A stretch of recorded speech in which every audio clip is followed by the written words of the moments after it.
and then drive further.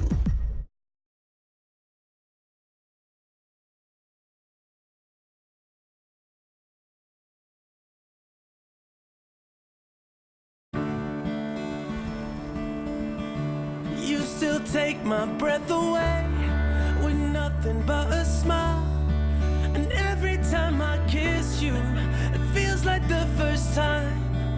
Who knew at the start a fire would have sparked? Just dancing in the dark. Just dancing Williams in the dark. by Cripps.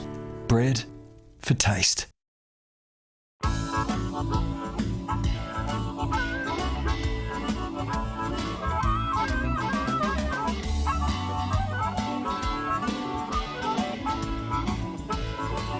In today's world of self-service, it's nice to know that there's still a place where you can sit back and relax. Bennett's Driveway Service, now at Snug, Lerner Valley and Sandy Bay. For more than 40 years, Bennett's Petroleum has been there for all Tasmanians.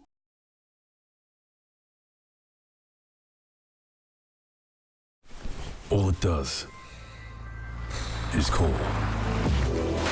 Then it's up to you to act. Take the leap. Let's do it. Know your limits and come back for them later. Don't do it to impress your mates. Do it to impress yourself. Drive to the edge of the map and then drive further.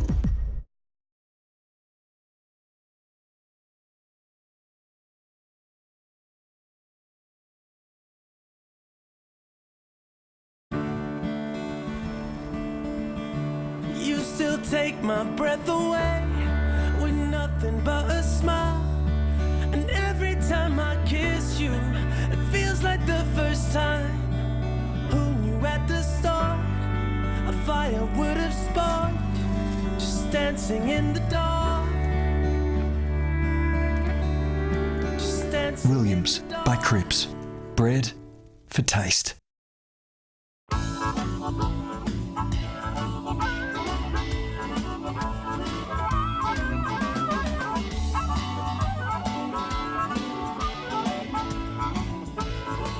In today's world of self-service, it's nice to know that there's still a place where you can sit back and relax. Bennett's Driveway Service, now at Snug, Lerner Valley and Sandy Bay. For more than 40 years, Bennett's Petroleum has been there for all Tasmanians.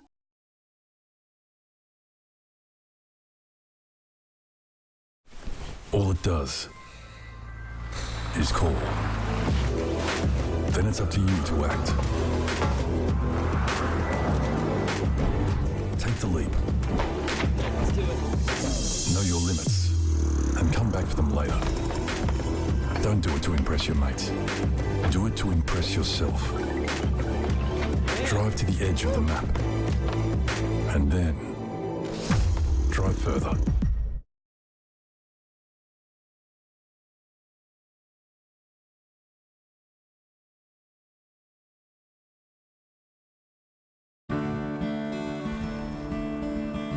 You still take my breath away with nothing but a smile. And every time I kiss you, it feels like the first time. Who knew at the start a fire would have sparked? Just dancing in the dark. Just dancing Williams in the dark. by Cripps. Bread for taste.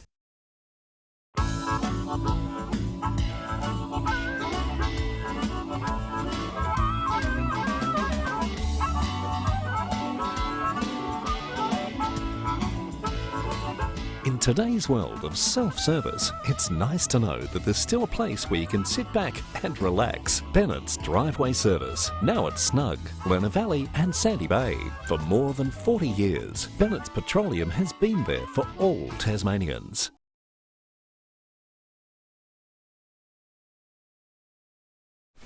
All it does is call. Then it's up to you to act.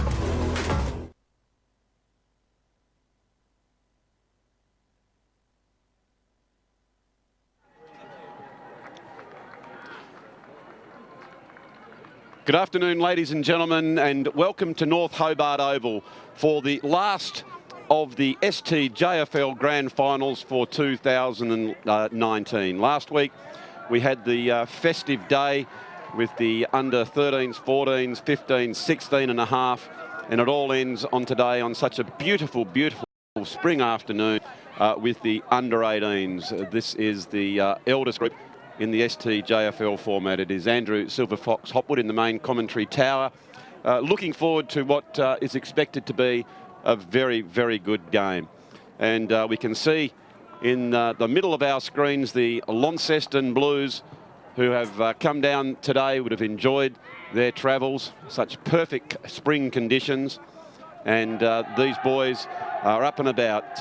They have won their way through to this grand final. Of course, they won it last year, and here they are going to go round again. And they are facing off against the might of the Clarence Roos. Clarence had a very, very good win in the second semi-final where they defeated Launceston 6-5-41 to 5-9-39 in a very, very close contest. And we're expecting another really close encounter here today. It's going to be fascinating to look at the players of the future running around here in the under 18s. A lot of these young fellas, as here come the Roos breaking through their banner, a lot of these young fellas will be playing in senior company very, very shortly, as we can see them with a hop and a skip, and we're very much looking forward to today. Earlier on, of course, we had the development series go round where we had the under 14, under 16s as they try and progress their football. But what about this team here in front of us, Clarence, or the club Clarence? They have had a stellar year. They have been represented in every form of the game, from under 13s right through to the under 18 series. And these boys, they've won 4 of them, or 3 out of 4 already, and they're trying to make it go round, capping it off with the under 18 division. And they look primed, they look fit, and they look like they're ready to go. And very fortunate today that in the co-commentary position and giving me all the expert advice is former Richmond star and now coach of the Clarence Roos, not only coach the seniors but club coach, and mentoring all these young men is Jeremy Werley, and he's just joining us now. Jeremy, welcome aboard for today's big game.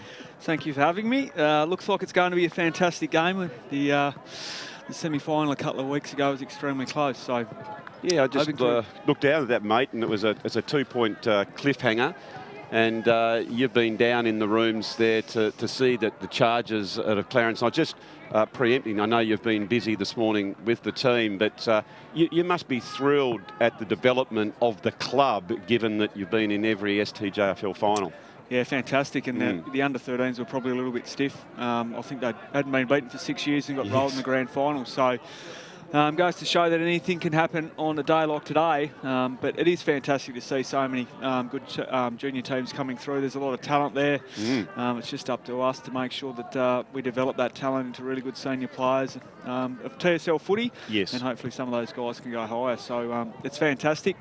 And there's some really good players in this Clarence side today I'm keen to have a look at and see how they go. Absolutely. As we see the Launceston team coming up, as I just mentioned a few minutes ago, they would have travelled down this morning, I would assume, on such lovely conditions. And further to that, Jeremy, they would have been buoyed by their senior team's performance in the finals. Unfortunately for them, just going down by the 7 points. But they're a strong club, only 2 teams coming out of the northern part of the state, and they'd be very happy to see these young men coming through as well.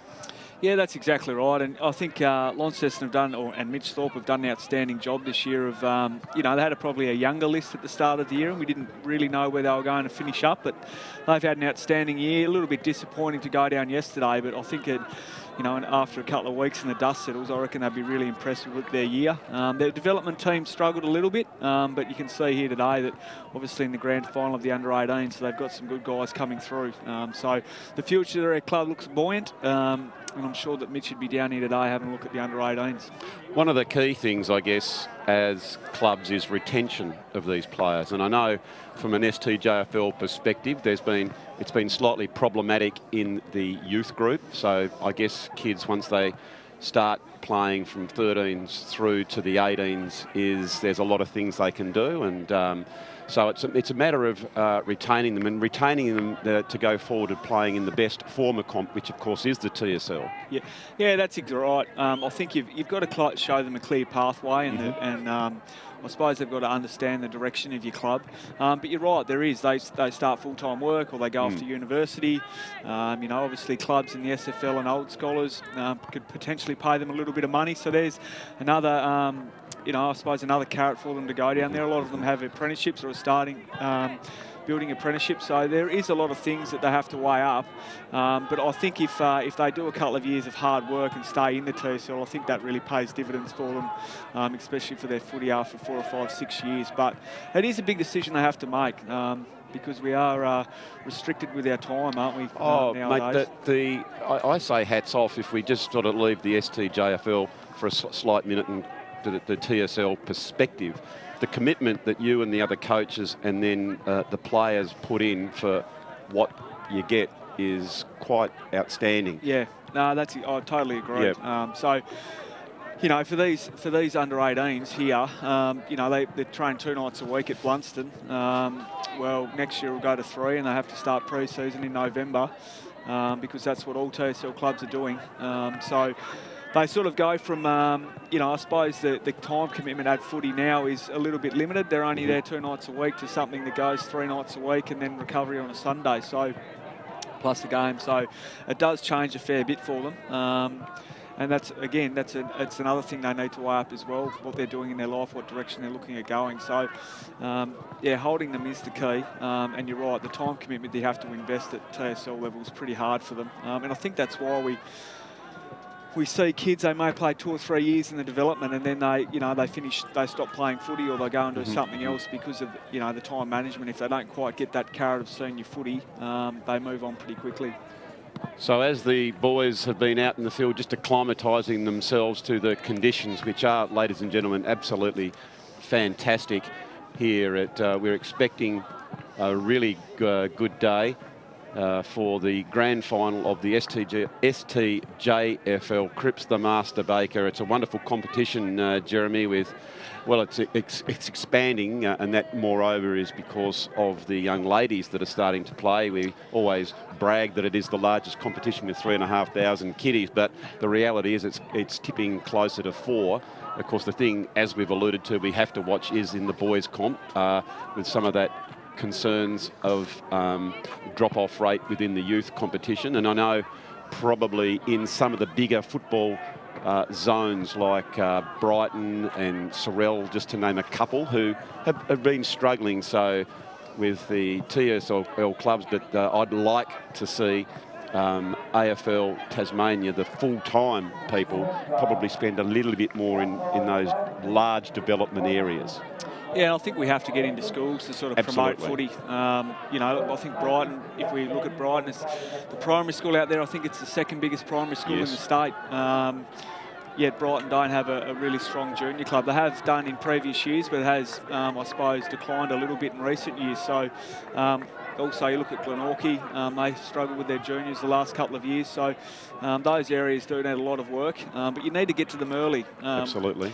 We need them involved in Auskick, and then we need to hold them there. And sometimes that can be hard, and we probably haven't quite executed that well enough over the last few years, but hopefully that's on the mend. So we see now the umpires looking somewhat resplendent in the lime green as Tony Gibson, the CEO of the STJFL, and the president out there, Jimmy Horn, just directing the 2 teams to come up and line up for the national anthem. And after that, it is no holes barred. It's grand final, and we're expecting an absolute beauty here at the North Hobart Oval. And one of the things I'd like to see out there, Jeremy, is I was here yesterday with the SFL Grand Finals, and a lot of players slipping over, so let's hope they've got the longer stops. It's very sandy and quite slippery. Yeah, we played a night game here about a month ago, and it is quite slippery on the top. It's quite hard underneath, but quite slippery on top. So a beautiful day, a little bit of sun, or a lot of sun, a fair bit of wind, so hopefully it's dried out and we can see a fantastic game. All right, we'll now cross down to Master of Ceremonies and listen to the national anthem.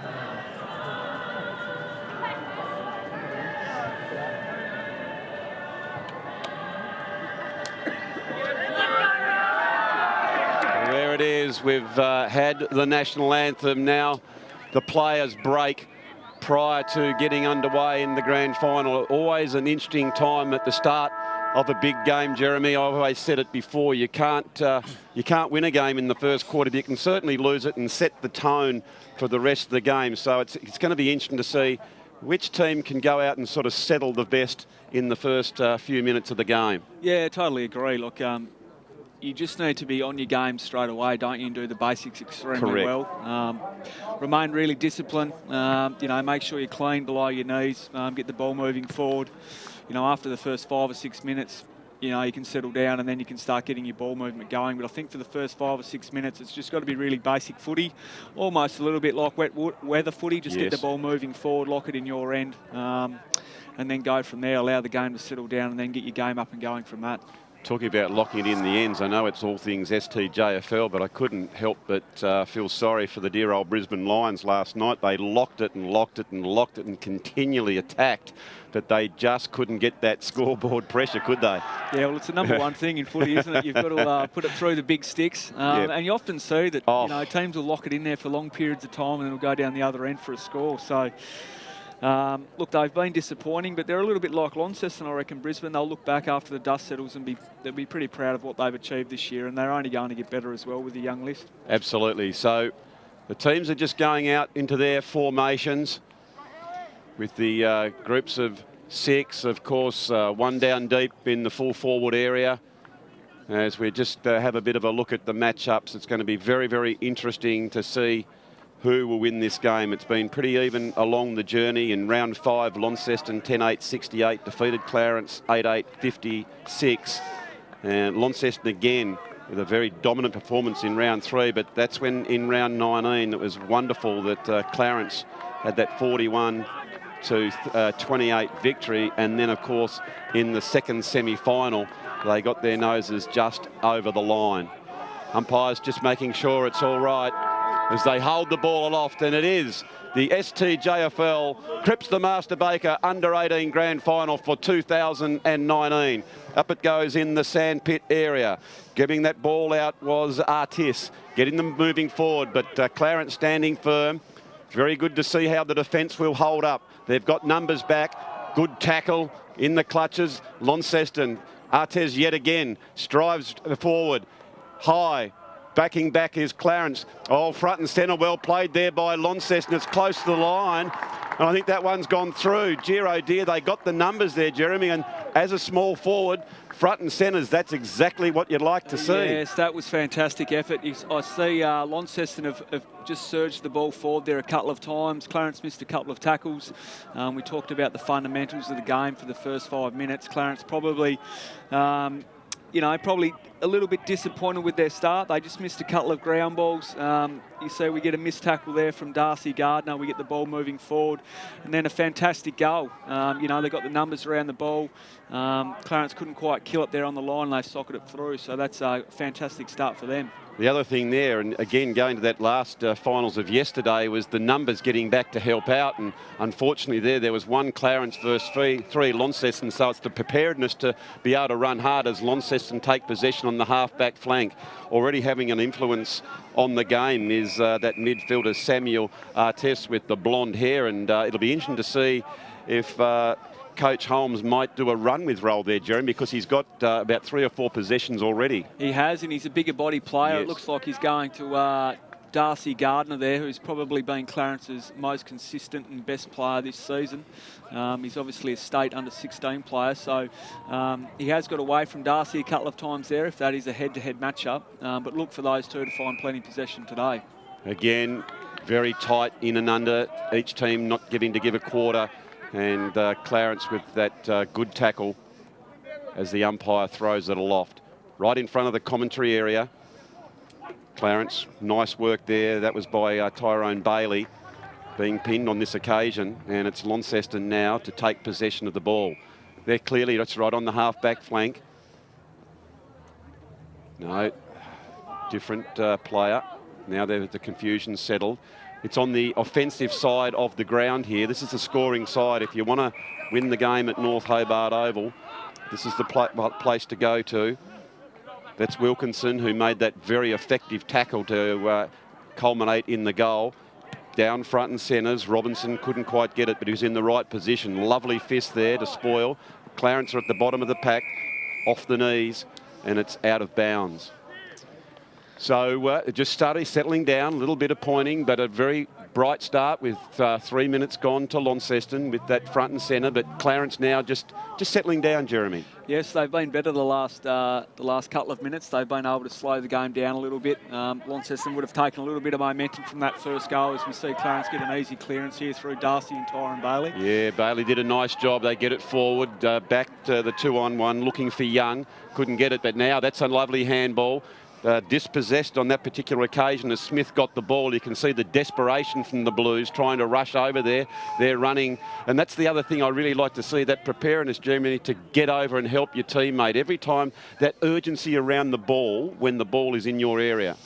Yeah, and that's where finals are won and footy's won every week, isn't it? It's around the coalface of the contest, and if you can outnumber and, as you say, get more players to the coalface, it gives you a better opportunity to win the game and win the ball and get the ball moving forward. So there's no doubt that will be where the game's won.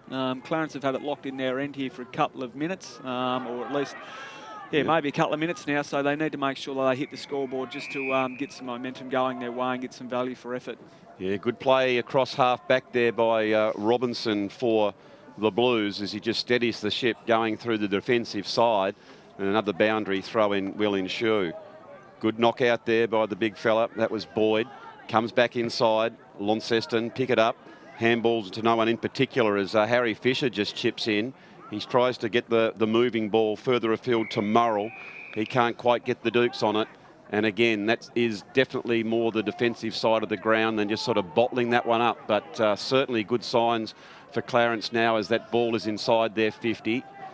Throw in. Again, well played by Howard. Here's an opportunity. Screws round on that left boot. It goes towards the goals.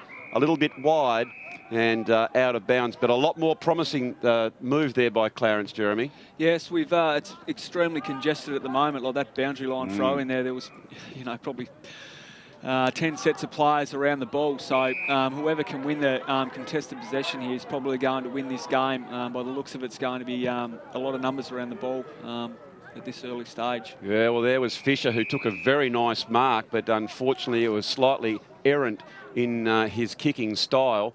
But it's not a bad spot to have a ball in. It'll be interesting to see how they set up. There's plenty of Blues around the ball. We'll be looking for someone to hit that ball hard. And I notice Warmbrun, the skipper, you can see him at the front and centre as a tap out comes in. It's Launceston who swoop on that one through the agency of Robinson, who's got a couple of good possessions. Handball comes back over towards Fisher. Chips it in. He didn't really look on that kick, just a bit of a kick and a hope. And that's the other thing the kiddies have got to do is get their head up and don't just kick the ball.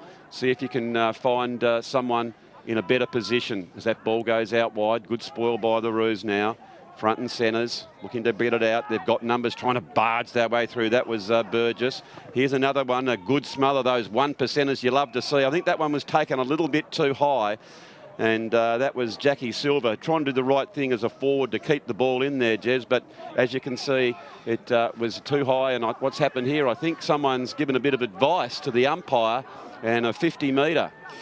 Yeah, look, that's really disappointing for Clarence. They had it locked in their end for the last few minutes. Haven't been able to hit the scoreboard, and then they get an easy release. Launceston get an easy release, and they've kicked it inside 50 here. This would really hurt if this goes through for a goal. It certainly goes up there towards Sheriff, who screwed that ball around. And we sort of spoke just a few minutes ago about the AFL game there last night, and how many times do you see that with Clarence having possession of the ball but not being able to capitalise it, and then as quick as you like, scooting it down the other end. As it's stacks on the mill, young Jack Silver is in there trying to hold it in, and it's been bottled up, and it's down towards the forward line now of the Blues. There's a lot of long flowing locks out there this day, isn't there? Have a look at the boys. Yeah, I noticed that in the under-13s through, and you can see there's a lot more toop these days. Not the shorter stuff, it's the headband as that one comes over. Here's a big opportunity for Clarence. That was Young, who looks very likely. He overruns the ball, but he goes back in with a great second effort, screwing around, and Clarence have more than settled. They've got that goal, a lovely kick there by Fisher, and they are certainly up and about now, Jeremy. Yes, that was fantastic. A really good hit out there from Howard down to Darcy Gardner, who was able to break free of that stoppage situation. He kicked it, the ball long inside 50. Young got a one-on-one opportunity, and Harry Fisher started this game pretty well. You know, if you were to blow the siren now in the fourth quarter, he'd have to have the medal, probably his best on ground at this stage. You can see really good one-on-one win there, and a fantastic finish on his right foot. So a really good start there for the Roos, and probably a goal that they needed, because they have dominated the last 4 or 5 minutes of play. Doesn't matter what form of footy, what age group, if you can get that ball inside your 50, you can see all of a sudden the pressure being applied by the Launceston defence there. The defenders don't like it. Doesn't matter any time, any form of footballers. It's really tight within the centre of the ground, and again the umpire will come in, another stoppage. Very even start. It is the 2019 STJFL Cripps the Master Baker under-18 grand final. Clarence 1 goal straight to Launceston 1-1-7 at the 8.5 minute mark of the first quarter. Clarence come out with the ball. They go for a bit of space, running back with the flight of the ball, showing a good deal of courage with the Blues if they can't come up with it. Here they go now on the wrong side of the boot, but doing a really nice job kicking that one in was Pace. But steadying the ship is Launceston, and taking their time, just sort of trying to repel another attack, but it's still on the offensive side as far as Clarence are concerned. Very low kick, and the leading out, taking a very strong mark, was Wilkinson. I've liked the way Wilkinson's led up, Jeremy. Yeah, he's been fantastic. It looks like when Launceston can control the ball, they're looking at trying to chip it through Clarence's defence. So I reckon that's something that James Holmes, the Clarence coach, should be having a look at, because they've done it twice now. So we probably Clarence need to tidy up there. They can't allow those little hit-ups. Certainly was. That was a really tight in and under as the Roos picked that one up. And again, the ferocity of the tackling and the intent there of the on-ball brigade for Launceston was trying to keep that one in. They haven't had it down there that often, but each time they've had it in, they've had open space, and they've looked very, very dangerous as they attacking the ball now. Can't pick it up. A little bit scrappy through the middle of the ground, almost like a ruck and maul rugby union style. Umpire calling them to play on, but they're not going to be able to play on and get it through that, as there are plenty of players around the ball. And that's what the game is at the moment, isn't Yep. it? You know, it's whoever can win the ball in the stoppage situation. Clarence have probably had the majority. They've probably won the last 4 or 5, and they've been able to lock the ball in their end. So the game hasn't opened up at all thus far. So Arkley took the free kick, get it out to Pace. Good spoil there by Launceston. But Clarence are good enough to get it on the boot really quickly. It's just off the side, but trying to honour that lead.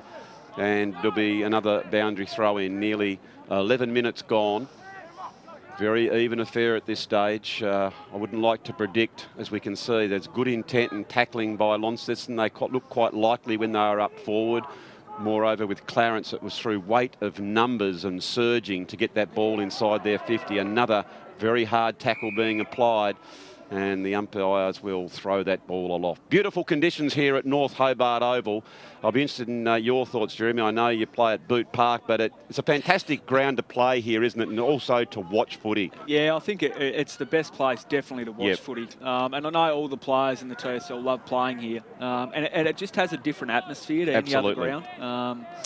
You know, there only has to be, 1,000 people here, and you get some noise, which is really good. As we see Tyrone Bailey take a really good mark and a nice switch kick out here in front of Murrell. Yes, it was good there. I like to see the kiddies get the blinkers off and look to switch the play, open it up, not just come down the line. Sometimes it can be risk. You've got to weigh up the risk and reward, but I think that was a really good switch. It was he was open, and you've got to go for it. Yeah, so we see Tyrone Bailey started in the middle, but it looks like they've thrown him to the half-back line now, and he's actually a spare in Clarence's defence, so that might be a little bit of a tactic there from Clarence. But we can see that Launceston have a spare behind the ball as well. So the game has changed up a little bit. There's a couple of tactics there. It was very one-on-one conscious for the first 5 or 6 minutes. Yeah, that was good play by Creswell, who got it over to Venable, and now they're just leading out a little bit over the odds, I think, on that one. And surely it's a Clarence kick. He was playing the ball, and he's going to get reward. I think that was young Hunter Smith as he goes back. Well, look who he's going for. He's hoping for a big mark. There's good numbers back there for Launceston, and they were able to defend that one quite easily. Front and centres, there's the vagaries of that oval ball and sliding in. I think that's going to be a free kick. And there's that new rule there. And I think that was probably the right interpretation of it. That was a dangerous slide. Yeah, I agree with that. That was a free kick, definitely. So it goes out towards the wing position. Oh, right at the back of the pack. They had the numbers. Didn't hear the whistle. But taking a nice mark there was Bailey. Bailey goes the short lead, and that's been honoured by Fisher. Fisher, we know, is a very good player so far. He's kicked the goal, and he's looked likely as he's leading forward. But it's this next kick coming in for Clarence is probably the one that's just let them down slightly. They've looked good around that 50. And maybe it's something that we can look at, maybe a sacrificial lead by some of those smaller forwards to create some space there. Yeah, and I think I think they're very conscious of going long to Jacob Young, but I think we've probably got to Clarence have got to lower their eyes and look for those little hit-ups, because there's no doubt that Launceston are reading it and getting back in front of the big tall fella. So that was well played by Spriggs as well to apply the blowtorch there to the Launceston defenders, and did a good job to lock that one in. And a boundary throw in with nearly 14 minutes gone in the grand final. Very even affair. Both teams starting to settle now. Probably I would have thought that Clarence has probably had the best of it, but haven't got the score or reward for their forward thrust, as that's a nice attempt to mark by Bailey, who's been an absolute cracker so far. He tries to get the handball out. Oh, Fisher's taken in the headlock, and surely that's the way he's seen it. And he's going to go back and take another kick. Drives that ball in. Again, look at this. It's sort of 3 defenders there. Not so many forward thrusts. Now they're getting back. It's really tight in there, but it's just that kick again, Jez, isn't it? Yeah, so we see there that Harry probably had a little bit more time. He needed to probably take his time, get off the mark a little bit better. So the kick wasn't impacted by the man on the mark and lower his eyes. But it is in a dangerous position. They have been able to hold the ball in there, so let's see if we can get a stoppage win. Okay, so it was a good play there by Launceston working well. That was McLean, who I thought was very nice in defence. They got an opportunity if they pick that ball. Nothing much is in front, so they decide to go laterally. Evades the tackle, and have a look at this. It's nice and open down there, and just misjudging that, and that's a very, very strong mark by Warren. He turns it around, and as quickly as you can get it in. Oh, here's a really good tackle down there by Gardner. He clutches that one. An attempt to have a shot on goal has hit the post, so a boundary throw in. So now we're going to see how we go as far as the defenders for Clarence. It's nearly 16 minutes gone. And Launceston, once they've got it inside their 50, they've been looked very, very dangerous because of the openness of the game. Yeah, a couple of really good decisions there by some Launceston players. The first one was out in the wing there, where he sort of just waited and drew a player. They were able to get a nice easy kick there, and then again Launceston looked really dangerous going inside 50. Weren't quite able to execute there because Harry Gardner put on a fantastic tackle, but they did look dangerous. Oh, the big kick has come out, and it's just gone off that instep. And so Launceston will take possession of the ball about 50 metres out with 4 minutes to go. And it is Lucas who's got the kick. Lucas goes the short park. That's going to be a tight shot there. Looking for the man coming out was Wilkinson, who's been a very, very effective forward. They kick it now and picking it up and just booting it back into Lewis. Has plenty of defenders there for the Roos. But that man at the front of the pack is Curtis. Picking it up now, well played by Venable. Getting it out, and Clarence standing tall as Tyrone Bailey is playing through the midfield. Has been really good both ends, Jeremy, so he's really got a good engine. Yeah, look, he's been fantastic off half back. He just sound with the ball, makes really nice decisions, and he's hit a few targets, which is Clarence had probably struggled to do that, so I reckon they need to look to get the ball into his hands. He's got some really good skills. Okay, so the ball is loose. 17 minutes gone as Launceston pick it up. They just bludgeon that one forward with no great system, trying to charge out and pick up that ball, doing the right things. Well played by Smith. He's at the bottom of the pack, and it's going to be another ball up, but it's the right end if you're a Launceston fan. Cracker of a day, no wind to speak of. Up they go. Well played by Clarence, trying to fend that one off. Smith is ably assisted by Gardner, who goes the bounce and doesn't quite get the handle on it. Gets it back to Fisher. All of a sudden, is that young Bailey Young there, number 24, Jez? I'm not quite sure of that one. I think it is, but anyway, I'll just double check on that as Launceston are taking their time and setting that one up. That was a good ball, but Canny didn't take the mark, so I was about to say Clarence are able to clear that ball, but again, doing those sort of 1% type things in football with a smother, nicely played, and it's going to stay inside the forward line for Launceston with 18 minutes gone in the first quarter of the grand final. Yeah, look, a really tight game at the moment. You couldn't pick who was going to win. You know, Clarence had probably 10 minutes of momentum there, but Launceston have sort of fought back the last 3 or 4 minutes and have controlled the game a little bit. So neither team can break the shackles there. Well, I've just double check. I think it was actually Hapka, yes, who might have just taken that kick there. I've just been past the difference in the change of the Guernsey before the game. As the ball is spoilt, it goes over towards the boundary line, and Launceston have the ascendancy as running hard onto the ball. That was Artis, who's been very, very effective early.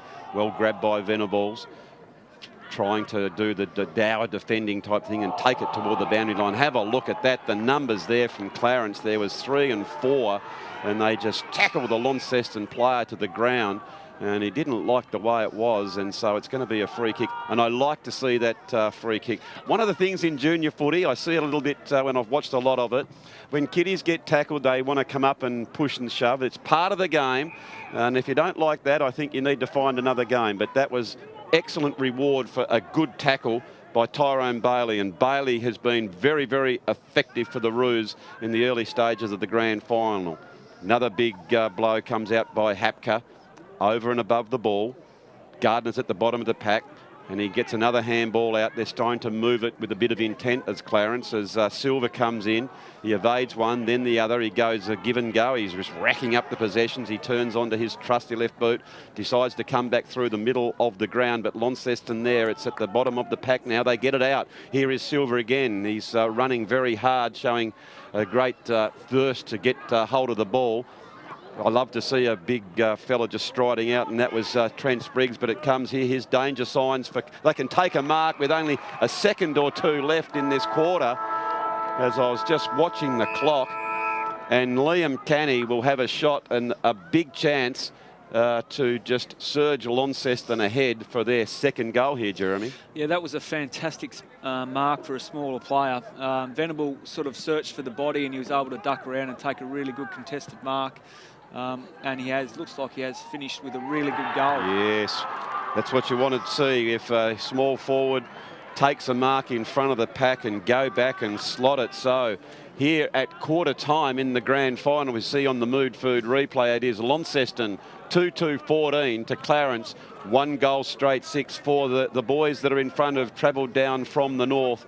Liam Canny, our goal kicker, as you can see, with a beautiful style, nice square shoulders, keeping the ball low, very, very efficient, has got one. and Benjamin Hyatt has got the other one. And for the Clarence Roos, it is Harry Fisher, who I've liked his game. For me, Jeremy, I'd like to hear your thoughts of some of the better players in that opening stanza. Yes, I thought, especially early in the game for Launceston, Artis really started the game extremely well. He spread hard from the stoppage situation, was able to get in on the end and take some uncontested marks. I thought, obviously, Tyrone Bailey really started to come into the game, especially when he was moved to half back. And I thought Darcy Gardner looked really dangerous around the stoppage situation. So they're probably the three better players on the ground at the moment. Young Fisher's obviously finished that goal, and he looked dangerous forward. If we could sort of tidy up some of that skill going inside 50 for the Clarence, they could have made the most of their momentum. Launceston look extremely dangerous, you know, when they do win possession of the ball and they're transitioning forward. It looks like their forwards are going to give Clarence defenders some troubles today. So, yeah, very even game. Obviously, a really good start for Launceston. I reckon they'd be wrapped with that, especially coming down on the bus this morning. Yes. A really important first quarter for them, and they go up in front by, 8 points. So it's a nice start for Launceston. Certainly is. So, ladies and gentlemen, we're going to take a break and hear from our valued sponsors, and we'll be back with the second quarter very shortly.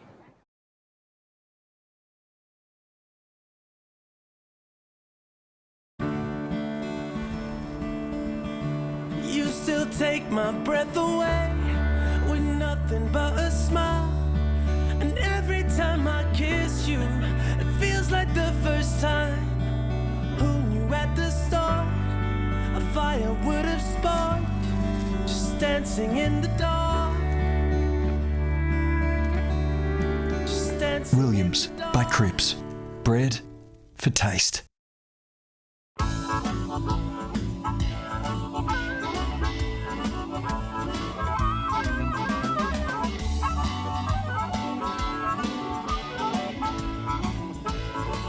In today's world of self-service, it's nice to know that there's still a place where you can sit back and relax. Bennett's Driveway Service, now at Snug, Lerner Valley and Sandy Bay. For more than 40 years, Bennett's Petroleum has been there for all Tasmanians.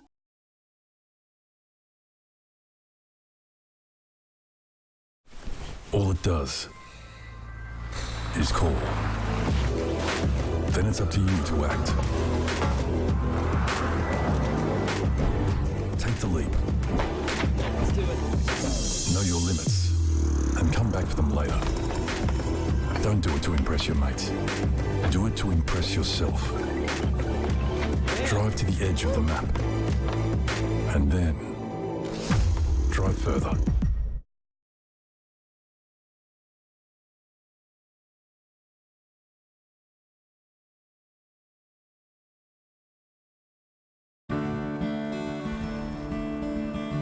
You still take my breath away with nothing but a smile.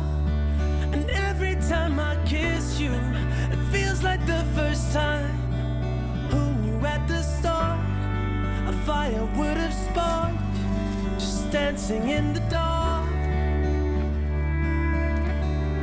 Just dancing Williams in the by dark. CRIPPS. Bread for taste.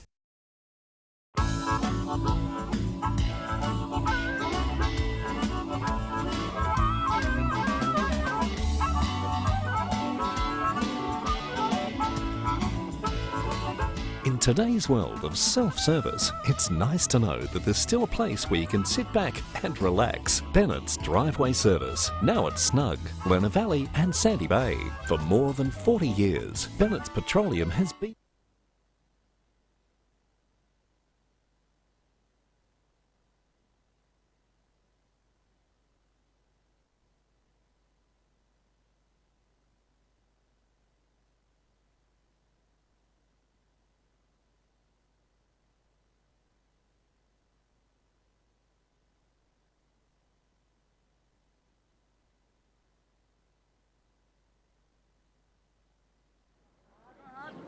So welcome back, ladies and gentlemen, to the 2019 STJFL Cripps the Master Baker Grand Final. Well, I went down and had a listen to Launceston coach, and they were pretty happy with how they started, Jeremy. They sort of said that they were happy with the tackling, the intensity. They knew that Clarence would surge. They were really thrilled with the way the defenders got back in good numbers, and they're urging their players to try and keep it open in the forward line. And what was the message down there for Clarence? Yeah, well, it was probably making more value going inside 50. You know, they probably had the, you know, more of the inside 50 count. They were up in that stat, but they couldn't quite execute going inside there. So it was more just getting value for money, as you see Gardner running off the half-back line here. Yeah, well played by Gardner. Gets it out toward Murrell. Murrell was close to the line. I'm not sure if he was dealt with unfairly. The umpire said it was good enough as far as he was concerned, and it will be a boundary throw in. All the players just sort of setting up as they're taking their time. The big men going up. That's Griffiths in the ruck up against Howard. Comes to the front. Artis, one of the prime movers. He's hovering around the ball as he's the third one over the top to hold that one in. And it's certainly not going to come out from there. And again, another stoppage. Just throwing it straight up. Well played there by Howard. Decides to come in as a smaller option, more fleet-footed. Barging their way through. Nice play again by Gardner. This is a lot better for Clarence as they come out. It's at the front. Well played by Young to bring it down. A handball back over towards Silver. Silver goes onto his left foot, and that's what happens, Jezza, when you get that fast break and get it in and give your forwards every opportunity to score. Yeah, well, Clarence's two goals have come from basically Darcy Gardner being able to break away from stoppage. You know, again there, he busts through a tackle here, and then just a really good long kick.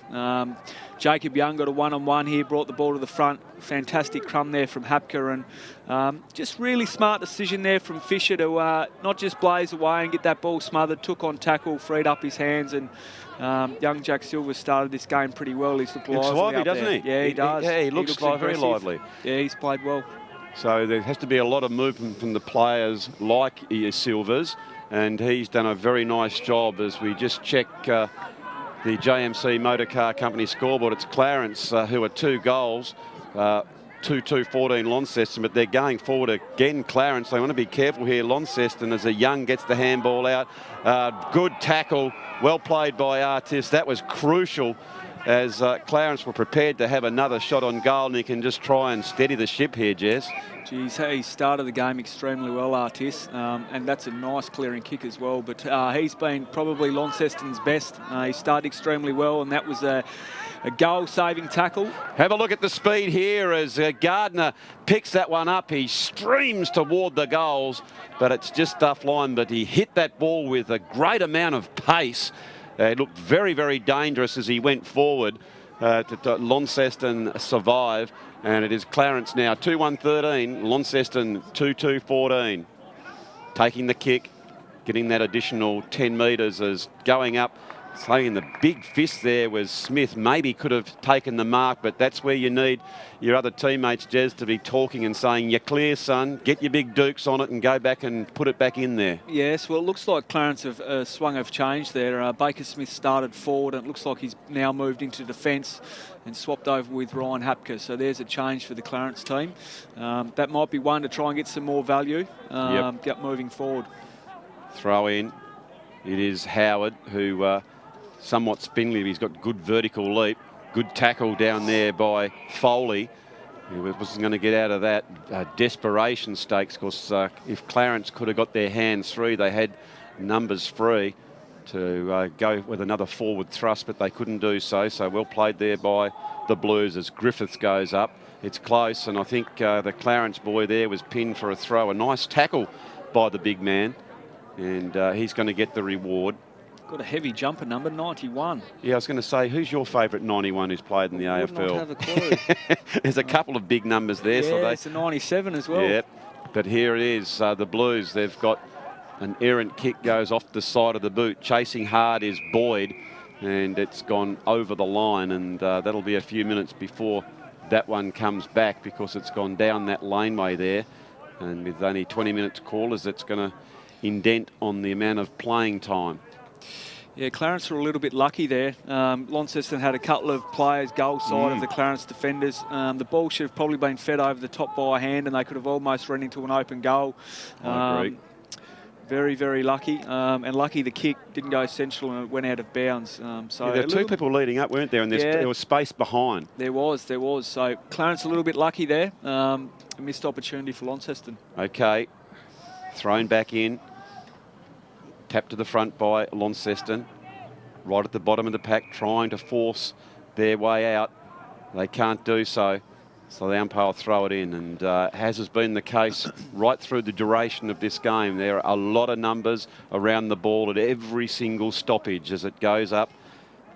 The very vertically leaped young man there in Howard, I like the way he goes up for the ball.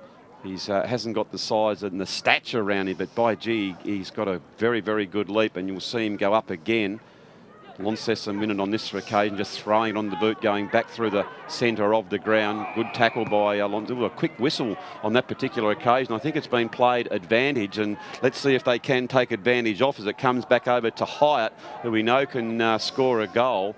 And this particular time, he was offline. But again, that quick transference of ball really looked dangerous as it comes into a lovely kick by the Roos defenders. Just asking as they surge out of defence, a scrubby old kick. Only comes to the favour of Launceston as McLean picks it up. He goes for the big kick. It's close to the boundary line as a slinging tackle. The umpire had a close look at that, and he said as far as he was concerned, it was all right. And it's going to be a ball up, and it's 6 and a half minutes gone in the second quarter of the grand final. Nice even contest. Well used by Boyd. He tries to get it in that area of uncertainty. Good tackling, and again, stoppage will ensue. And it's a ball up about 20 metres out from goal, attacking now Launceston. And number 80 here, young Ben Hyatt, looks pretty dangerous in the forward 50 for Launceston. He had that shot on goal in front of the scoreboard in the last and didn't quite finish off. He probably had a little bit more time, but he was at the bottom of that pack, so Clarence need to keep an eye on him. Oh, just streaming out is Darcy Gardner. I've liked the way he's gone about his game. He looks very, very likely, and he's got good aerobic capacity. Now Launceston, good leading out from defence. I love to see a running half-back, but it's that errant kick where Baker Smith just going back and taking his time. Gee whiz, this is a dangerous kick. Decided to come back inboard a little bit early, I would have thought, as Sammy Sheriff takes that mark. He doesn't muck around. He goes very, very long. Oh, luck's of fortune as it came over to the back to that dangerous man again in Benjamin Hyatt, but he lost the handle on it, and it's gone through, luckily for Clarence, for the minor score. They play on very, very quickly. It came out to a lead by Salford, who didn't quite take clean possession. Here's Young. He gets a handball out. That was a good move, and he goes back into Shepherd. Not really knowing what to do on that particular occasion was Murrell. It was a funny sort of scrubby kick. It goes close to the boundary line, and Joey Baker for Launceston sees that one over. Yeah, look, the game's probably changed the last couple of minutes. It's been a bit of a turnover game, and both clubs have got numbers in their defensive end, or they're outnumbered in their defensive end. So it's a little bit of ping-pong at the moment. So I think for Clarence, if they could get, we see Tyron Bailey here with the ball, if they could get Tyron back behind the ball as a spare and get him to make really good decisions with the ball.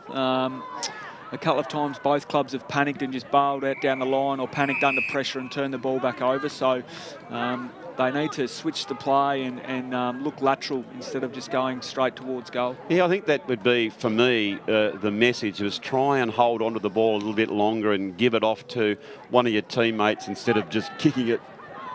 Just kicking it upfield. As coming out hard is Declan Boyd, another fella who looks very strong through the hips. Quite a big, solid man. As again, got plenty of hair. As coming in is Tommy Burgess. He's not happy with the treatment of some of his players, and he's standing up for one of his mates. He likes a scuffle, Tom Burgess. Yes. He's got the pretty boy haircut, but he does like a scruffle. Okay, it's close to the boundary line. You've heard, if anyone knows, it'd be you, Jez. You are the coach of the Clarence Football Club. As you can see, it gets to this age, you can see some of the boys, they don't mind sticking their chests out, do they, with a bit of argy-bargy. A little bit of testosterone flying about, isn't there? I think there's plenty. You can almost, if you Smell that, you can smell it. There it is, it comes back inboard. Clarence are at the bottom of that pack. That's Salford trying to dish that off, but Artis yet again, have a look at him. He's the Rolls Royce out there and the man trying to set things up, but it comes back to Lucas. Clarence standing under the ball is Gardner. Pushed off at that time was Silver in an attempt to sweep by that pack. The big man, Declan Boyd, is at the bottom of it, and he's just held in the tackle, and it is going to be another ball up. Very even affair. Umpires just sort of sorting out who is going to take the tap and telling them which direction he is going to go. It was Howard who tried to get it out, but have a look at that, picking it up and just running over the ball. That one was Hayes, and Silver has picked that one up. He's obviously playing down forward and then goes on the ball. That's a strong tackle. That's the sort of thing that lifts your team. You love to see players like your Fisher, who are your bigger forwards, come out and do the tackles. Oh no, what's happened here? It's another turnover, is it, Jez? I think Clarence has given the ball away. I might like to see that on the mood food replay. I don't know if he said something. I didn't quite see that, but that ball has gone wide as the lead to buy. If I look here, brilliant tackle there by the centre half forward. We can see here. Oh, yeah, that's fair enough. He's pushed him over, and you can't do that. Yeah, that bit of testosterone that we were talking about, wasn't it? I'd imagine that he'd be on the phone right now, probably copping a little bit of an earful, I reckon. Oh, absolutely. Just settle down, son. We had the kick. Yes. Just run into an offensive position or get somewhere dangerous would have been the call from the coach. Yes, and those tackles build momentum. Well, that was a fantastic tackle there from Fisher. Clarence could have sent that ball forward with momentum. Instead, they lose all that momentum through a push. Wasn't much in it, but you just can't do it. It certainly got me up and about as Burgess took a very strong mark. He centres the ball as Clarence go forward, but it's gone to a big pack. Young comes out. He can't take the mark, but he's very fleet-footed and nimble. He goes back around on his left. He screws it, and it has hit the post. That's not a bad result. Bad result for the Roos, because they can now set up and get dangerous as the ball is very, very deep into their forward line. And I like the look of Young there, Jez. Yeah, no, he's got some fantastic ability. He can play in the ruck. Oh, as we nearly see him grab one out of the ruck there. Clarence should finish that. Oh, they do, and that was Cooper Warmbrun who picked that one up at the front and centre where he should have been. And I say hats off to Young for being able to bring that ball down to him. Yes, good, and a nice skipper's goal there. Really good stuff, but as you see, when Young can get some one-on-ones, he does look dangerous. Clarence haven't been able to probably utilise his talent as much as they'd like. Every time the balls went in there, it's probably been 2 or 3 against him. But you see there, he had a marking contest, didn't quite take the mark, but he's extremely dangerous one-on-one as we see him get moved into the ruck now. Yeah, what I liked about that ruck contest for Young, he just kept moving forward. He reminded me of big Matty Cruiser for Carlton, the Bulldozer, and he just pushed through and he took a couple of defenders out, which created the space for Warmbrun to pick that ball up and slot it through the goals. As Launceston now, they're up against it. Sammy Lucas picks the ball up. He goes straight over the centre of the ground, but not with a lot of system, and it is Smith down there. He's well assisted. Clarence running in numbers, and here come Launceston. Another very strong tackle right in front of the coach's box, and another boundary throw in, and Clarence are having a very, very good second quarter here, Jez. Yeah, they're going well. I think the move of Baker Smith to the back line has just steadied them down a little bit. Baker hasn't had a lot of possession, but he has been able to blunt some attack of Launceston, and they've gone with a bit of a smaller, more fleet-footed forward line, which I reckon is going to help them today. The ball seems to be on the ground, a lot of numbers around the ball, so I reckon that's a move that has worked, as we see a really good kick inside there. Yeah, I don't mind that, mate, in that you can have the resting ruckman. I think it was Young a few minutes ago, and maybe Howard who go in there, bring it to the ground, and we'll see how the defenders hold up. They do very nicely, but setting up behind the ball, unfortunately spilling it was Lucas. There, buttering up is Murrell. Murrell picks it up. He goes back in the centre. He was looking for Hapka, who was behind, so he went for the very, very effective spoil. Going wide if they can get the handle, but they can't do so. Going very wide on that occasion, honouring the lead. And it's going to be another boundary throw in. 14 minutes gone in the grand final. It is Launceston. They are 2-4-16, trailing a very accurate Clarence, 3-1-19. There's been a whistle. Just telling the players to separate a bit there. As in it comes. Working hard are the ruckman, Griffiths and Young. gets tapped down, no prior opportunity, and it's going to be another throw-up. I haven't taken stats, Jez, but there has been a lot of stoppages in this game. Yeah, it's been a stoppage-based game. I think nearly all of Clarence's scores, other than one, have come from stoppage. And I'd reckon that Launceston would be the same, as we see young Creswell break away from a stoppage here. So Clarence decide to come in board. I like that move. Favours the bold as it comes with a nice mark to them, and they go back through the centre of the ground. Coming out now is Benny Steele. Almost the Launceston player came into that zone. Running hard is Silver. He falls and goes off his feet, so when he was out of the contest. Here's an opportunity for the Blues, as running very hard and hitting the pack was Curtis. It's close to the line. Brilliant work by the Roos as they butter up and go long down the line. And a nice, strong mark. Really judging that one was Jack Lewis. Lewis sees a kick on transition. It's a bit of a bumbling kick. It's an opportunity for Clarence if they can do the tackle. Good, strong play, keeping your feet, and you're in the contest. Evades one when selling a bit of candy was Darcy Gardner. Gardner goes in strong, a little bit, the hands in the back, but the umpire said that was fair enough. A good smother. Clarence get a snap on goal. An attempt to score is just bounced in, but they look very... Oh, no, it's gone out of bounds. And a free kick to Launceston. Let's have a look here. I saw the arm go up there, Jez, but it is going to be a boundary throw-in. But that was a very good one-on-one contest won by the Roos out on the wing, and it's provided another forward thrust. It has. I reckon that both clubs would be probably a little bit disappointed with some of their ball use.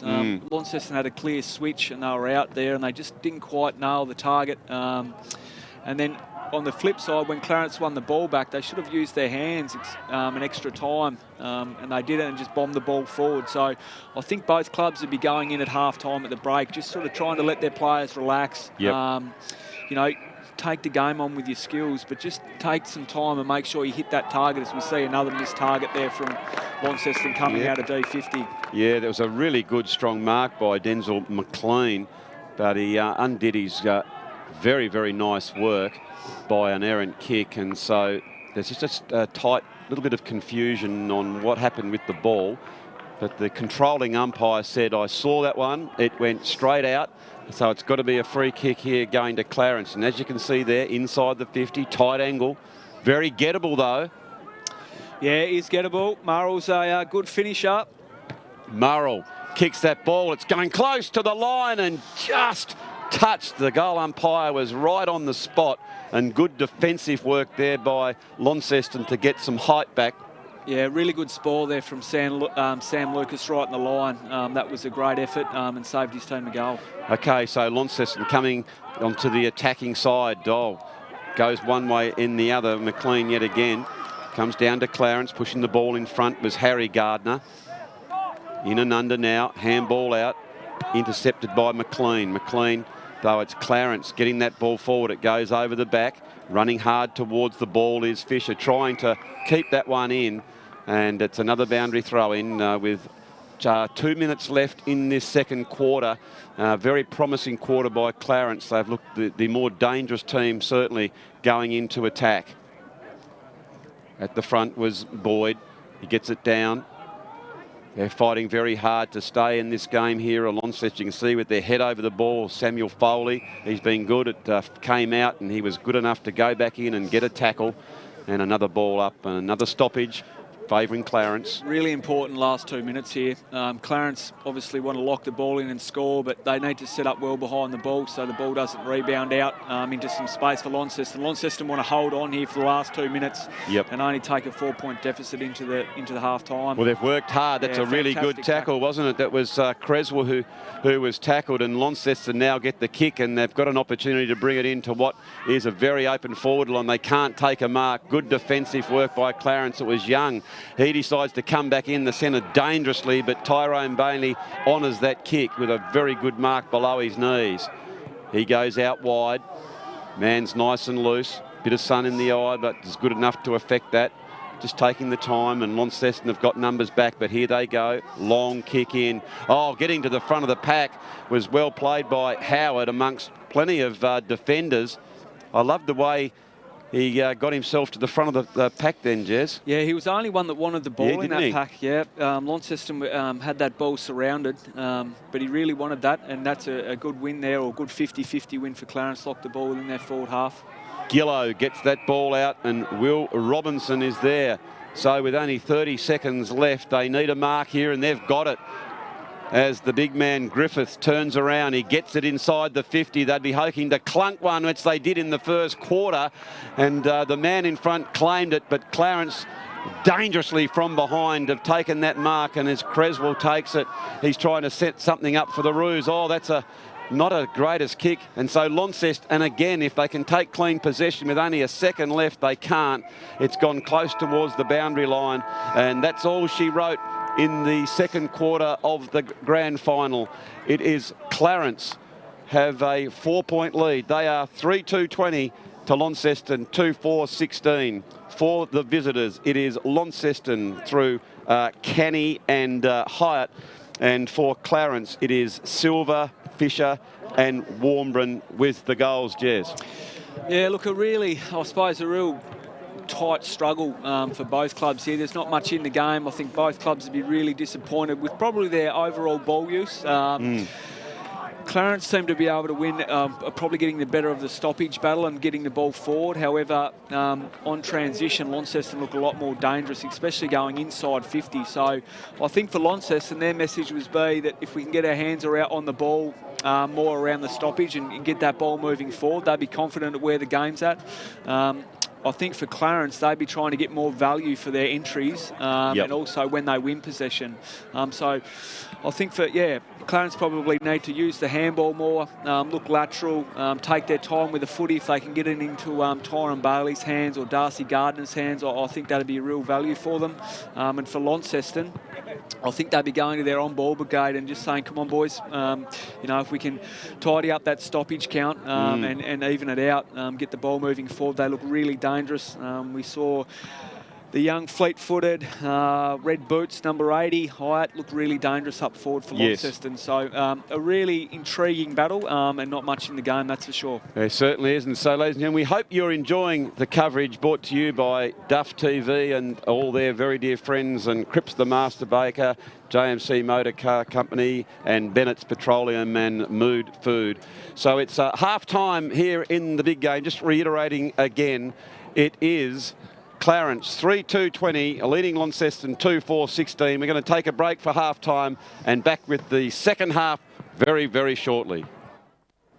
Trying to do the dour defending type thing and take it toward the boundary line. Have a look at that. The numbers there from Clarence. There was 3 and 4, and they left boot decides to come back through the middle of the ground. But Launceston there, it's at the bottom of the pack now. They get it out. Here is Silver again. He's running very hard, showing a great thirst to get hold of the ball.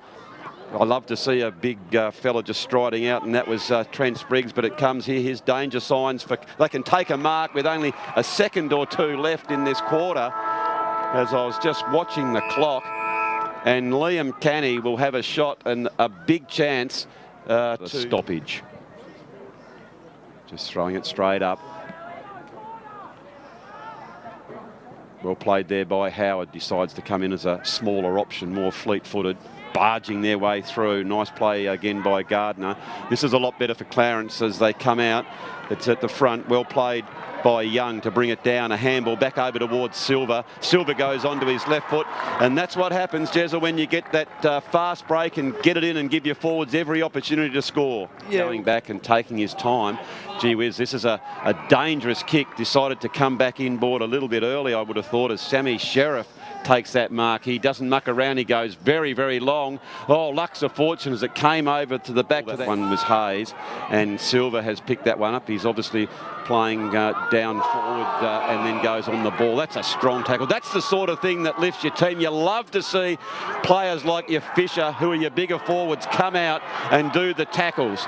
Oh, no, what's happened here? It's another turnover, is it, Jez? I think Clarence has given the ball away. I might like to see that on the mood food replay. I don't know if he said something. I didn't quite see that, but that ball has gone wide as the lead to buy. He's played. He can play in the ruck. Oh, as we nearly see him grab one out of the ruck there. Clarence should finish that. Oh, they do, and that was Cooper Warmbrun who picked that one up at the front and centre where he should have been, and I say hats off to Young for being able to bring that ball down to him. Yes, good, and a nice skipper's goal Need there. a mark here, and they've got it. As the big man Griffiths turns around, he gets it inside the 50. They'd be hoping to clunk one, which they did in the first quarter, and the man in front claimed it, but Clarence dangerously from behind have taken that mark.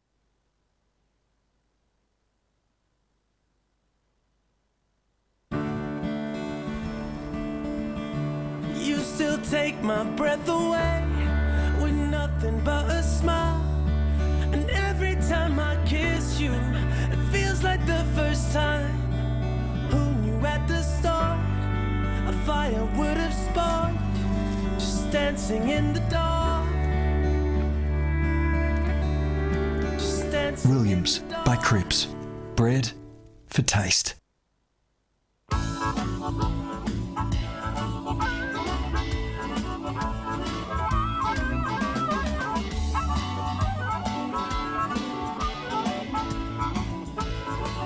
In today's world of self-service, it's nice to know that there's still a place where you can sit back and relax. Bennett's Driveway Service, now at Snug, Lerner Valley and Sandy Bay. For more than 40 years, Bennett's Petroleum has been there for all Tasmanians.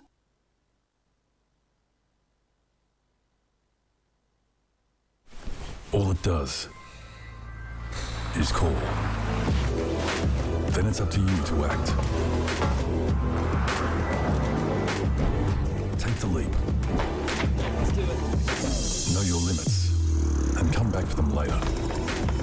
Don't do it to impress your mates. Do it to impress yourself. Drive to the edge of the map and then drive further.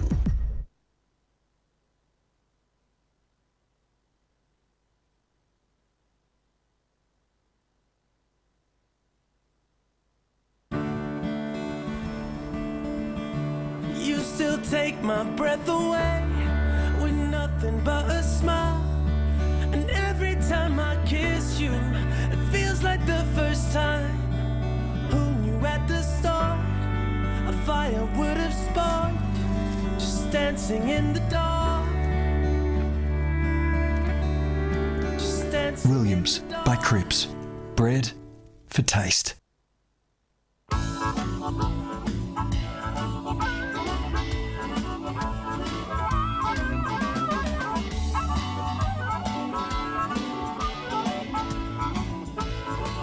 In today's world of self-service, it's nice to know that there's still a place where you can sit back and relax. Bennett's Driveway Service, now at Snug, Lerner Valley and Sandy Bay. For more than 40 years, Bennett's Petroleum has been there for all Tasmanians.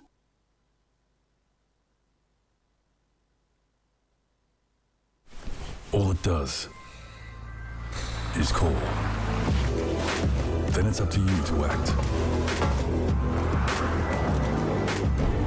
Take the leap. Know your limits and come back for them later. Don't do it to impress your mates. Do it to impress yourself.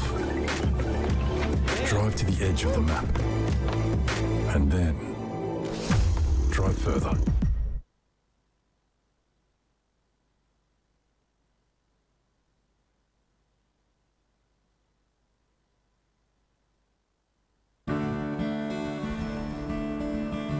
You still take my breath away with nothing but a smile. And every time I kiss you, it feels like the first time. Who knew at the start a fire would have sparked? Just dancing in the dark. Just dancing Williams in the by dark. Cripps. Bread for taste.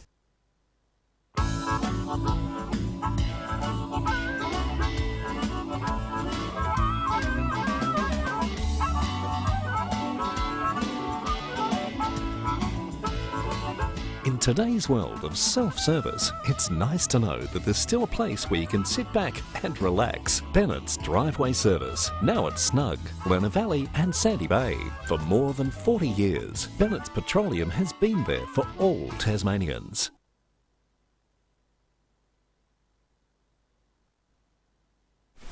All it does is call. Then it's up to you to act. Take the leap. Let's do it. Know your limits and come back for them later. Don't do it to impress your mates. Do it to impress yourself. Drive to the edge of the map and then drive further.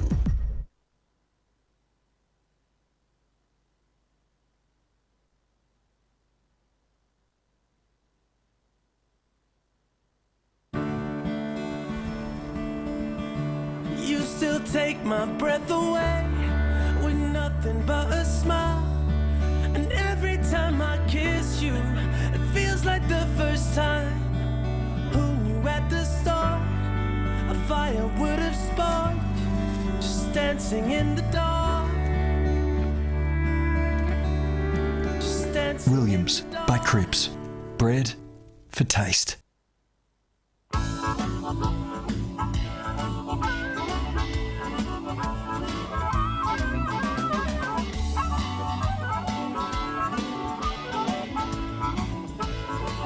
In today's world of self-service, it's nice to know that there's still a place where you can sit back and relax. Bennett's Driveway Service, now at Snug, Lerner Valley and Sandy Bay.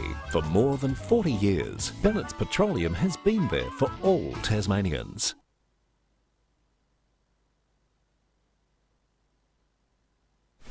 All it does is call. Then it's up to you to act. Take the leap. Let's do it. Know your limits and come back for them later. Don't do it to impress your mates. Do it to impress yourself. Drive to the edge of the map and then drive further.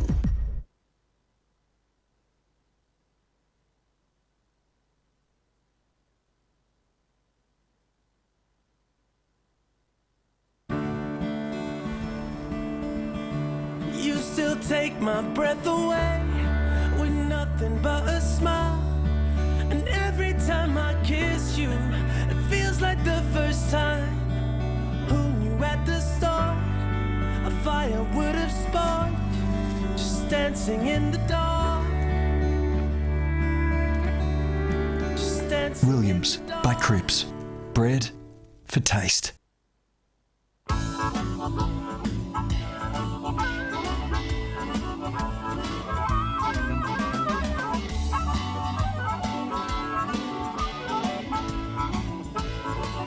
In today's world of self-service, it's nice to know that there's still a place where you can sit back and relax. Bennett's Driveway Service, now at Snug, Lerner Valley and Sandy Bay. For more than 40 years, Bennett's Petroleum has been there for all Tasmanians.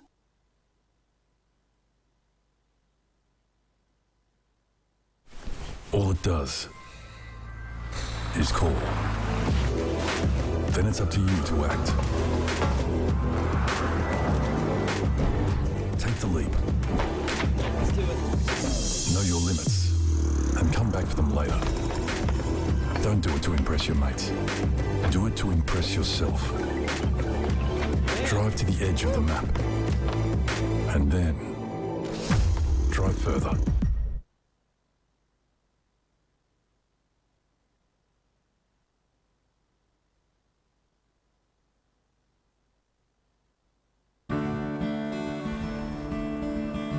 You still take my breath away with nothing but a smile. And every time I kiss you, it feels like the first time.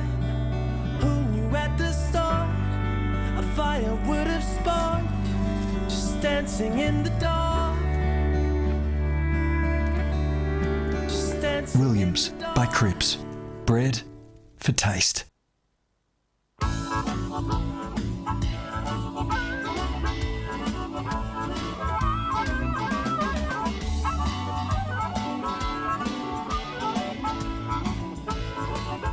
today's world of self-service, it's nice to know that there's still a place where you can sit back and relax. Bennett's Driveway Service, now at Snug, Lenna Valley and Sandy Bay. For more than 40 years, Bennett's Petroleum has been there for all Tasmanians.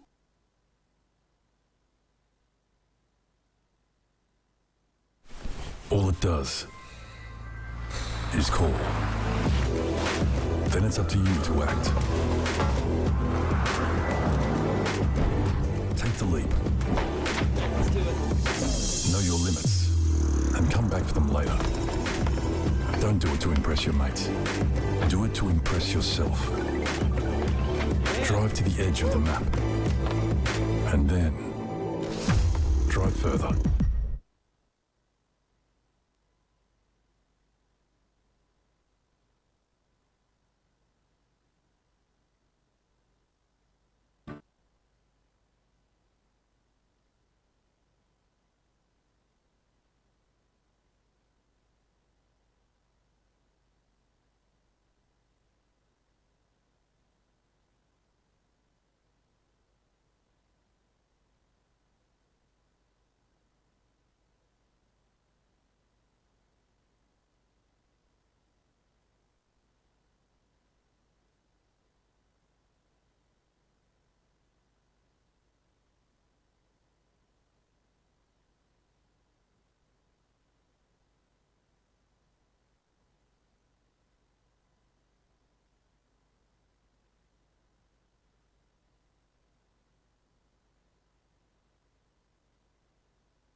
Welcome back, ladies and gentlemen, for the second half in the STJFL Cripps the Master Baker Grand Final for 2019.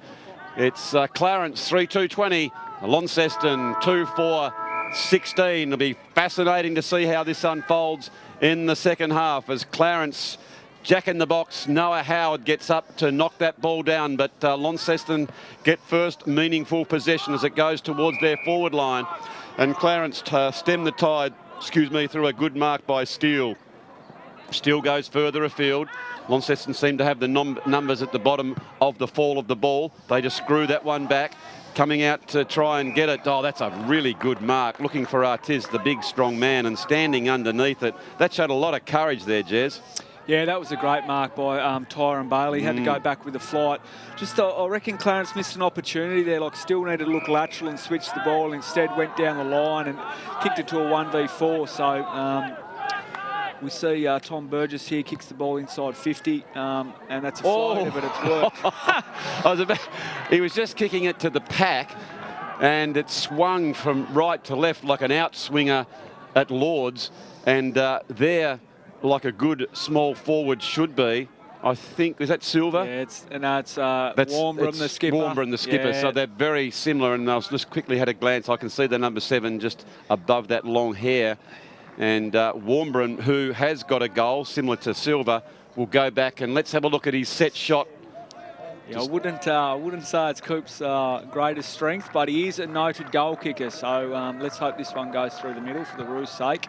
Here he is. Well, Never in doubt, as he has put that one straight over the top of the goal umpire. And what a great way to start for the Roos. And the skipper has taken, as we said, a fortuitous mark. And he has slotted that one through, as we see here on the Mood Food replay. The big man, Jack Lewis, was in good position, and he put out the big go-go gadget arms, and it just out of his reaches. And Warmbrum was there to capitalise, and he has put the Roos further in front as we just check the JMC Motorcar Company, Jez. It's Clarence 4-2-26, Launceston 2-4-16. Gee, the skipper there was pretty happy with his goal. His celebration to the crowd. He obviously had a couple of friends in the stand there. He gave them a bit of love. Where do you sit with that? I must admit, I'm a little bit old-fashioned. I just sort of internally say, well done, Hop. Maybe a fist at best. Get back on with it. If you're not supporting that club, I can't stand it. But when you're supporting it, I don't mind it. Yeah, that's how I feel, to be quite honest. So up they... Oh, look at that for a brilliant mark. So, Baker Smith has taken an absolute crow there. I'll tell you what, it's the party tricks here is not mucking around is Samuel Artez. We know he's going to come through, but I'd love to go and have another look at that mark. You see, look at that, holding the big fella off with his left Duke and really taking a splendid mark. And as he passed it off to Venable, he slipped over and nearly took a mark. He was watching the Australian cricketer's handbook there as he dropped that catch as they steer this one around. Clarence getting on their bike and they come back in the centre, probably a little bit too quickly on that particular occasion as Blackberry picks it up. He is besieged by Harrison as he held that one up. And that was a beautiful tackle there by the Roo boy. Yeah, I reckon we obviously can't hear much of the crowd in the car here, but I reckon that Clarence has got a fair bit of momentum. So really pivotal for Clarence to make the most of it, but also for Launceston to kill it as they get a clearance there. That's right. As Hayes got a good clearance, it comes over to the Blues. They go back indoors, scrubs it towards that 10-metre square. They go forward, and there was only the little fella down front who's been pretty dynamic, Canny, and he was outmarked by his bigger opposition in Clarence. So I think that was being held without the ball. That's how I saw it. Tommy Burgess got to the front, and he's going to be rewarded. The umpire is signalling, and I thought quite clearly he was held by the Guernsey. And that's what happens when you get to front position. Yeah, so we can see here that we said just before half-time that Launceston need to probably, I don't know what the stoppage count is, but we thought they'd probably be getting beaten. Well, they've won the first 4 stoppages of this third quarter. However, Baker Smith has taken a couple of intercept marks and been able to repel for Clarence. So they've tidied that up, Launceston. Now all they need to do is be able to bring that ball forward inside their 50 and lock it in. Okay, so it is a boundary throw in, nearly 5 minutes gone in the third quarter. We know how crucial this can be. If your team can get away and sow some seeds of doubt in the opposition as Launceston pushed that one over. That was Joshua Gillow, who was a consummate defender, pushing it wide.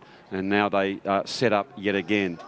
Declan Boyd into the ruck against Howard. Taps it down to the front where the fleet-footed Bailey tries to extract that ball, but the bouncers avoided him, and it's going to be another ball in. Just over 5 minutes gone. Clarence 4-2-26. Very bright start to this quarter. In front of Launceston, 2-5-17. It comes back towards the wing position. Again, great position by Smith to bring the ball down front and centre, trying to get it out. The tackling is absolutely ferocious, and it's a very open forward line if the Launceston boys can pick it up, but just backing back, taking their time. Was well played by the Roos, but it is Artez who takes that mark. He's turned that one over, and I tell you what, Smith is really standing tall in this third quarter, Jez. Yeah, look, he's been fantastic behind the ball. Launceston probably need to go lateral or lower their eyes and make him accountable. Artis is starting to get his hands on the ball for Launceston again. Started this quarter extremely well.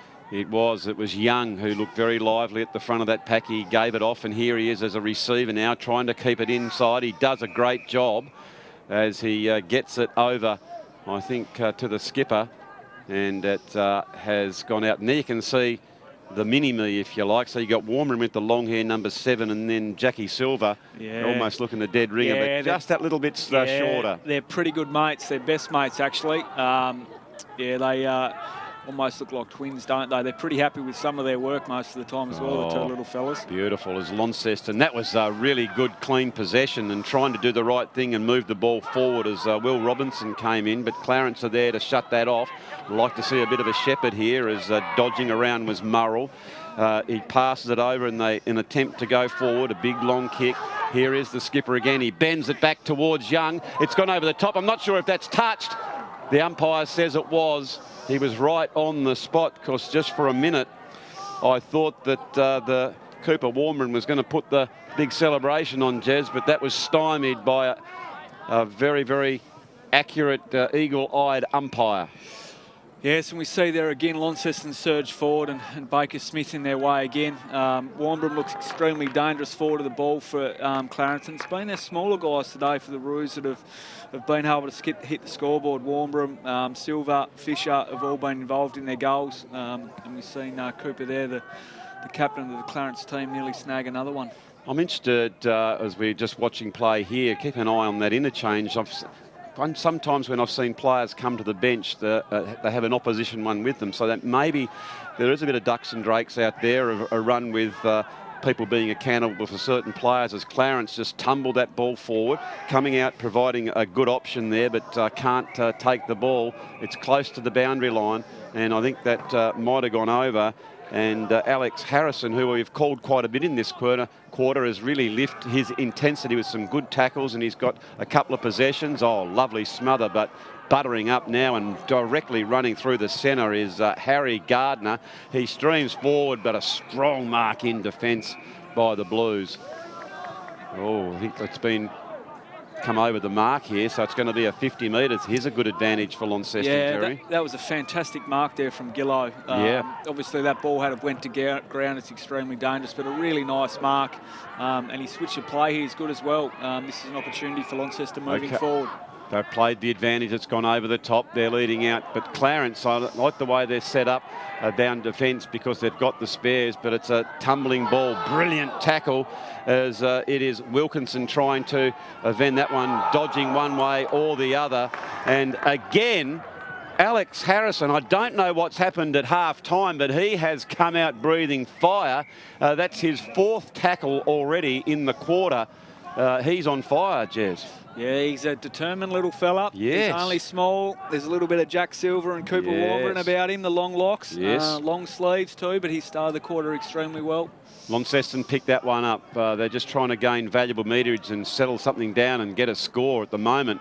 The miserly Roos of being very accountable for the way they've gone inside that 50 as they've gone out wide to the leading man in Hyatt.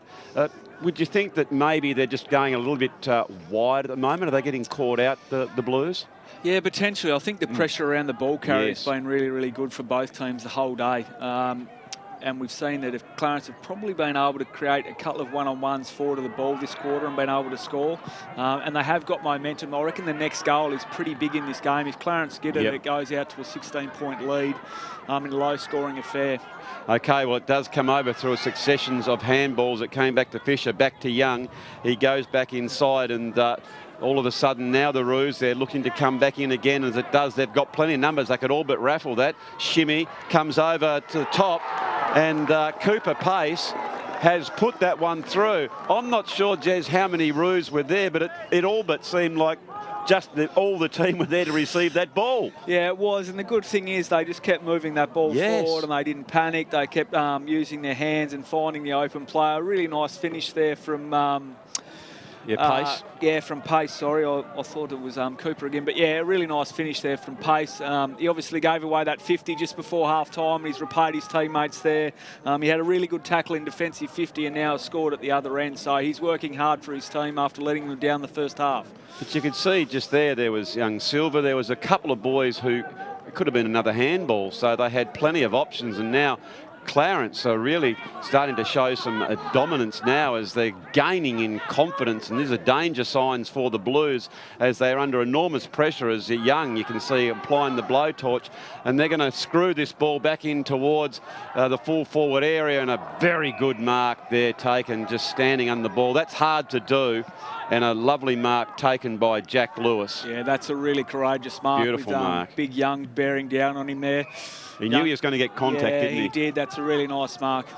So the ball comes out. You can see Launceston have the numbers, but it's the intensity now from the Roos. They've really, really lifted, and they got some belief in their game now.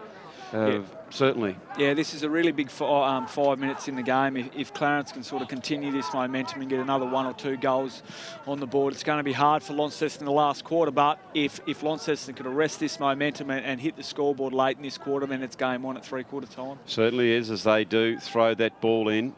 It's Howard who goes up for the Roos, trying to push their way through, but tackled. Just waiting for that possession. and going back and taking the kick, going out wide, honouring that lead. Just couldn't quite bring it in, but it was a good attempt to mark there by Warren. But Clarence again streaming off the half-back flank, and they get it in very, very quickly. You can see going the big spoil, but the Dukes of Young, that mark has come from the ultimate top shelf, and he's going to go back and have another shot on goal. You just love to see your forwards take a mark with an attempt to spoil by, did everything right as we watch this again, Jez, that you can see here coming over the back, they had 2 on 1, and I thought for all money that Gillow did the right thing, get the big fist, but great mark. Yeah, fantastic contested mark there. Gillow is really strong in the air for Launceston. We've seen him take a couple of really nice intercept marks and contested marks. But that's a great mark there from Young, and he's finished off and he as has well. finished it off, and you can hear the home-based crowd. The boys from the Eastern Shore are really piling it on at the moment. They will be absolutely cock-a-hoot with that performance, and a strong mark, goes back, never looked in doubt. I loved the way he kicked through. He ran straight at the goal, not round in circles, and brilliant play by the Roos, and they're looking extremely dangerous as we check the JMC Motorcar Company scoreboard. It is the Roos, 6 goals, 3, 39 to Launceston, 2 goals, 5, 7. So there's 9 shots to 7, Jez, and it's just been the accuracy of the Roos, but a lot of pressure being applied by them. Yeah, they have. They've been able to get the ball in really deep this quarter, and they haven't panicked as much with the football as we see Tyrone. Have a look at this. They've come back in, and it's they're still running. They've got the numbers. A handball over the top. This will see the Roos get another one. They are on fire here, the Roos. Yeah, again, just Launceston started the quarter really well at stoppage, but Clarence over the last 2 or 3 minutes have just taken that momentum right away from Launceston. They've started winning the ball around the contested phase. Their half-backs are turning the ball over as well, so they're all guns blazing here. So a big couple of minutes for Launceston. They need to make sure they get their hands on the ball at this centre bounce and get the ball moving forward, as I see number 60. Young Tess, yes, he's back in the middle. Himself back in the middle, so I'd imagine they'd have their 3 best players around this centre bounce to make sure they get their hands on it. What about the running by the midfielder, gut running from the Roos? They just, not only did they get possession, they just didn't stop, and the one was Tyrone Bailey, for me, was very, very good as taking possession of the ball is Burgess. He goes further afield, and look at the leads coming from Clarence. They are everywhere. They're hunting the ball in packs as it comes in, looking for a mark. There's 2 Launceston boys spoil each other. It ends up coming down to Wilkinson, who's been pretty good down deep, but it's weight of numbers as Young picks it up. He gives it off, and here they go again as they pick it up, going to that area of danger that every defender doesn't want to see the ball, and they go back in and under, getting the handball out. Here's an opportunity. The Roos, they stole that one in Warmborough, but being able to come out and repel that attack. Up goes Young. He certainly got his canter up now. He pulls that ball in. Well played by Gardner coming in over the top. I've loved the bustling nature of him, and I think unluckily there he's been pinged for holding the ball, and Foley will try and stem this flow for Launceston. Yeah, that's a really good tackle there from Foley. Obviously Clarence have all the momentum. That kills some of it. If they can win this contest here and just get the ball moving forward, take some time off the game and win some momentum back. That's a shank, but it's come Look off. at the shank, but things are starting to happen for Clarence. You know you're having a good day when you kick it off the side of the boot and it goes to Bailey, out towards Silver, who brings it around. It's coming back, and it has gone through for a goal, and that is Jack Silver's 2nd goal. I know it might be early, Jez, but gee, the way they're playing at the moment, I just can't see the Roos getting beaten. Yeah, look, they're on fire at the moment. Everything's going their way. You know, a bit of a shank there from Hudson Arkley, who's normally a really strong kick, and it lands in the arms of Tyrone Bailey.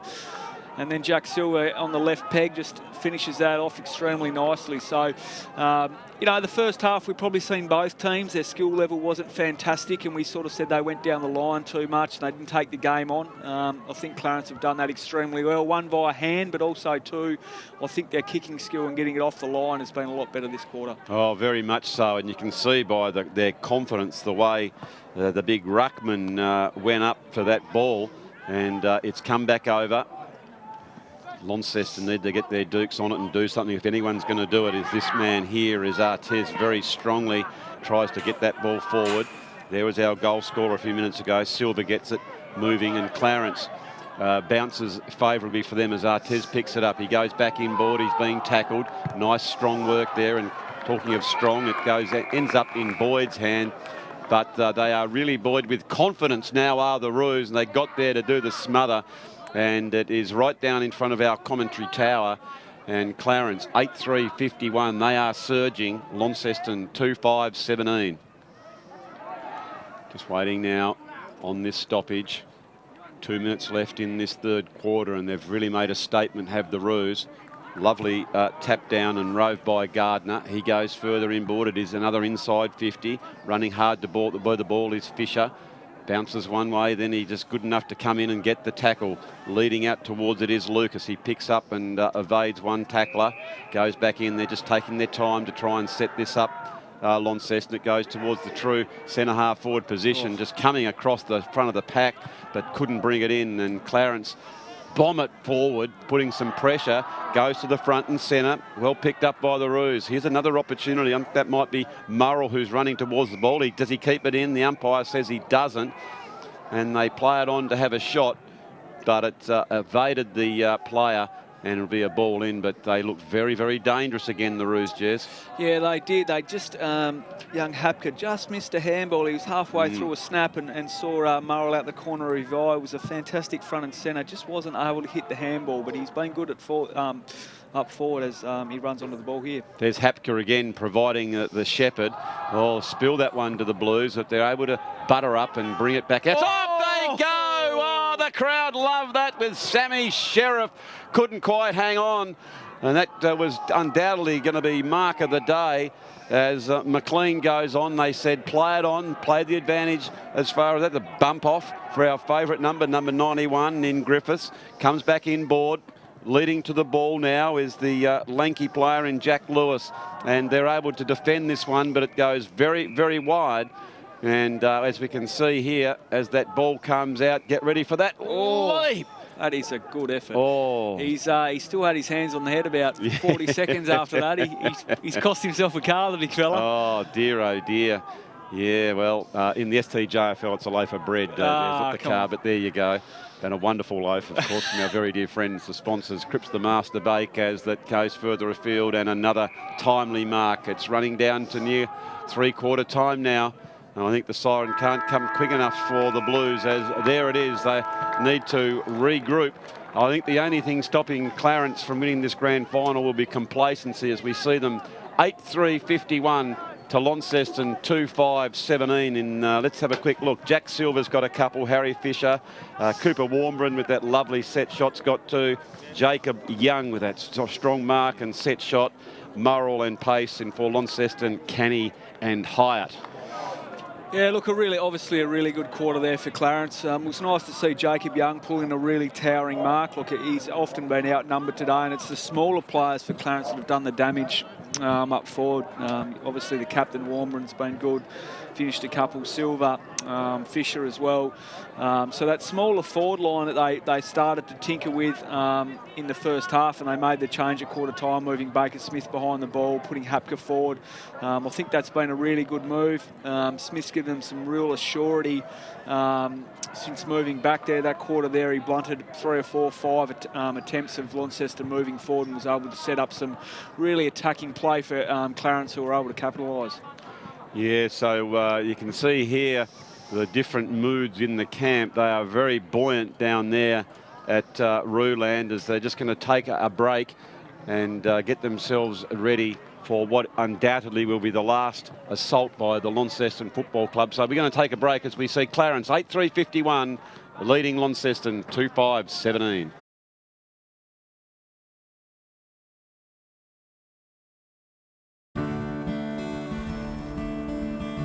You still take my breath away with nothing but a smile.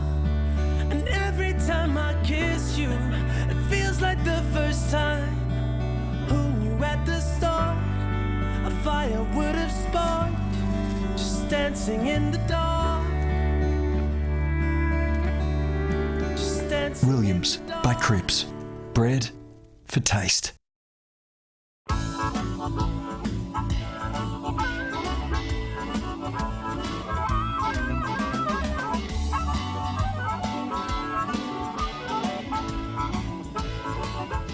today's world of self-service, it's nice to know that there's still a place where you can sit back and relax. Bennett's Driveway Service, now at Snug, Lerner Valley and Sandy Bay. For more than 40 years, Bennett's Petroleum has been there for all Tasmanians.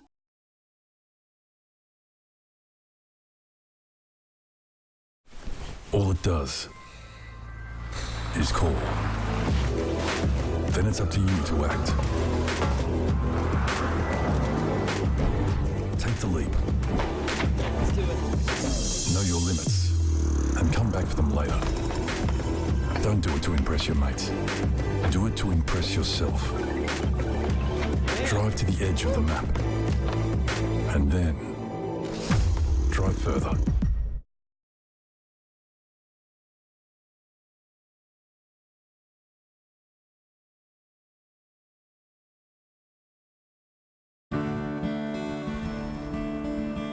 You still take my breath away with nothing but a smile.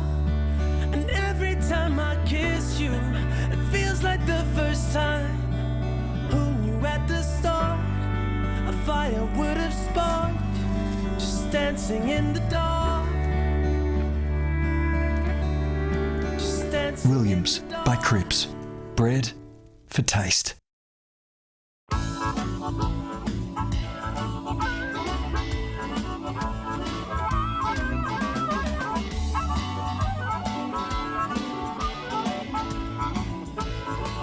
In today's world of self-service, it's nice to know that there's still a place where you can sit back and relax. Bennett's Driveway Service, now at Snug, Lerner Valley and Sandy Bay. For more than 40 years, Bennett's Petroleum has been there for all Tasmanians.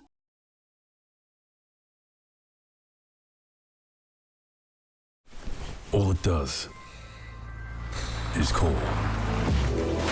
Then it's up to you to act. Take the leap. Let's do it. Know your limits and come back for them later. Don't do it to impress your mates.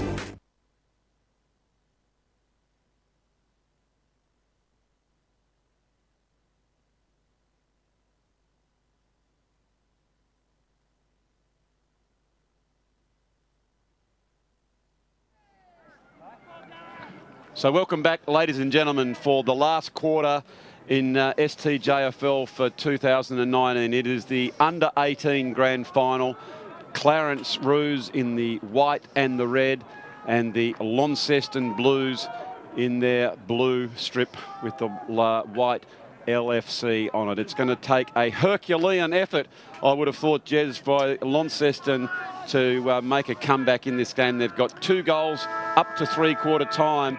So they've got to kick 6 basically unanswered goals, and that's a big effort, I would have thought, in 20 minutes of footy. Yeah, I think the first 5 minutes is critical, isn't it? If Clarence can sort of hold strong for the first 5, it's probably lights out. For Launceston, they're obviously trying to make the every minute count, but especially the first 5, they need to get some momentum going their way. Oh, talking momentum going their way, it is Young who picks the ball up, and Young has gone in and he has slotted at the big man. He's showing versatility, not only to be able to stand in front of the pack and take the strong mark, but there it's hit the ground, he picked it up, he evaded one, turned round, squared the shoulders and has slotted that one through for, I would have thought, the first nail in the Launceston coffin. Yeah, and he's on a really good player in Sam Foley there. Yes. That's a really good finish for a big man. That's 2 really nice kicks on goal, and he's got a little bit of reward for effort. As I said, in the first half, he was jumping against a lot of players and bringing the ball to ground, allowing Clarence Smalls to do the damage. So nice for him to finish with a couple of goals. Yeah, he's done a lot of bullocking in the ruck, and he's been a real focal point. If he hasn't been able to mark the ball, he hasn't been out marked, and he's been able to bring it to the ground. As coming out there towards Artez, he comes back inside. He's just overcooked that kick slightly, and Tommy Burgess has chipped in to take the mark. He can just take their time now. The clock is the enemy of Launceston as Artez chips in. Didn't quite good purchase on the ball there from the Clarence defender. Goes down toward the forward line. Buttering up and strong play by Valorine. Can't take the mark, but he was good enough to effect a spoil And Clarence won't mind if that ball goes down. In fact, they could roll it right down to the River Derwent. It's all good for them because time is the enemy of the Launceston Football Club. So it is Clarence, 9-3-57, drawing first blood in the last quarter with Launceston 2-5-17 trailing. Not a lot of breeze to speak of, no distinct end that is advantageous to one team or the other. It's just the endeavour on the team that is willing that ball toward their forward line, as taking another good effort to knock that one down was Howard. And Clarence have the numbers. It goes very close towards the boundary line, and it's another one. And the Clarence won't mind this, Jez. Yeah, it's on the dead side of the ground over there, isn't it? The wind's blowing down that way. You know, if Clarence can burn another 4 or 5 minutes here, she's almost probably is curtains, but it definitely is curtains if they can burn another 4 or 5 minutes. So boundary throw in. Nice work. As affecting another tap out was Howard. I've liked his work too, as Launceston pick it up. A bit of a kick in hope as it's running down. A good strong mark on the lead by Gibson.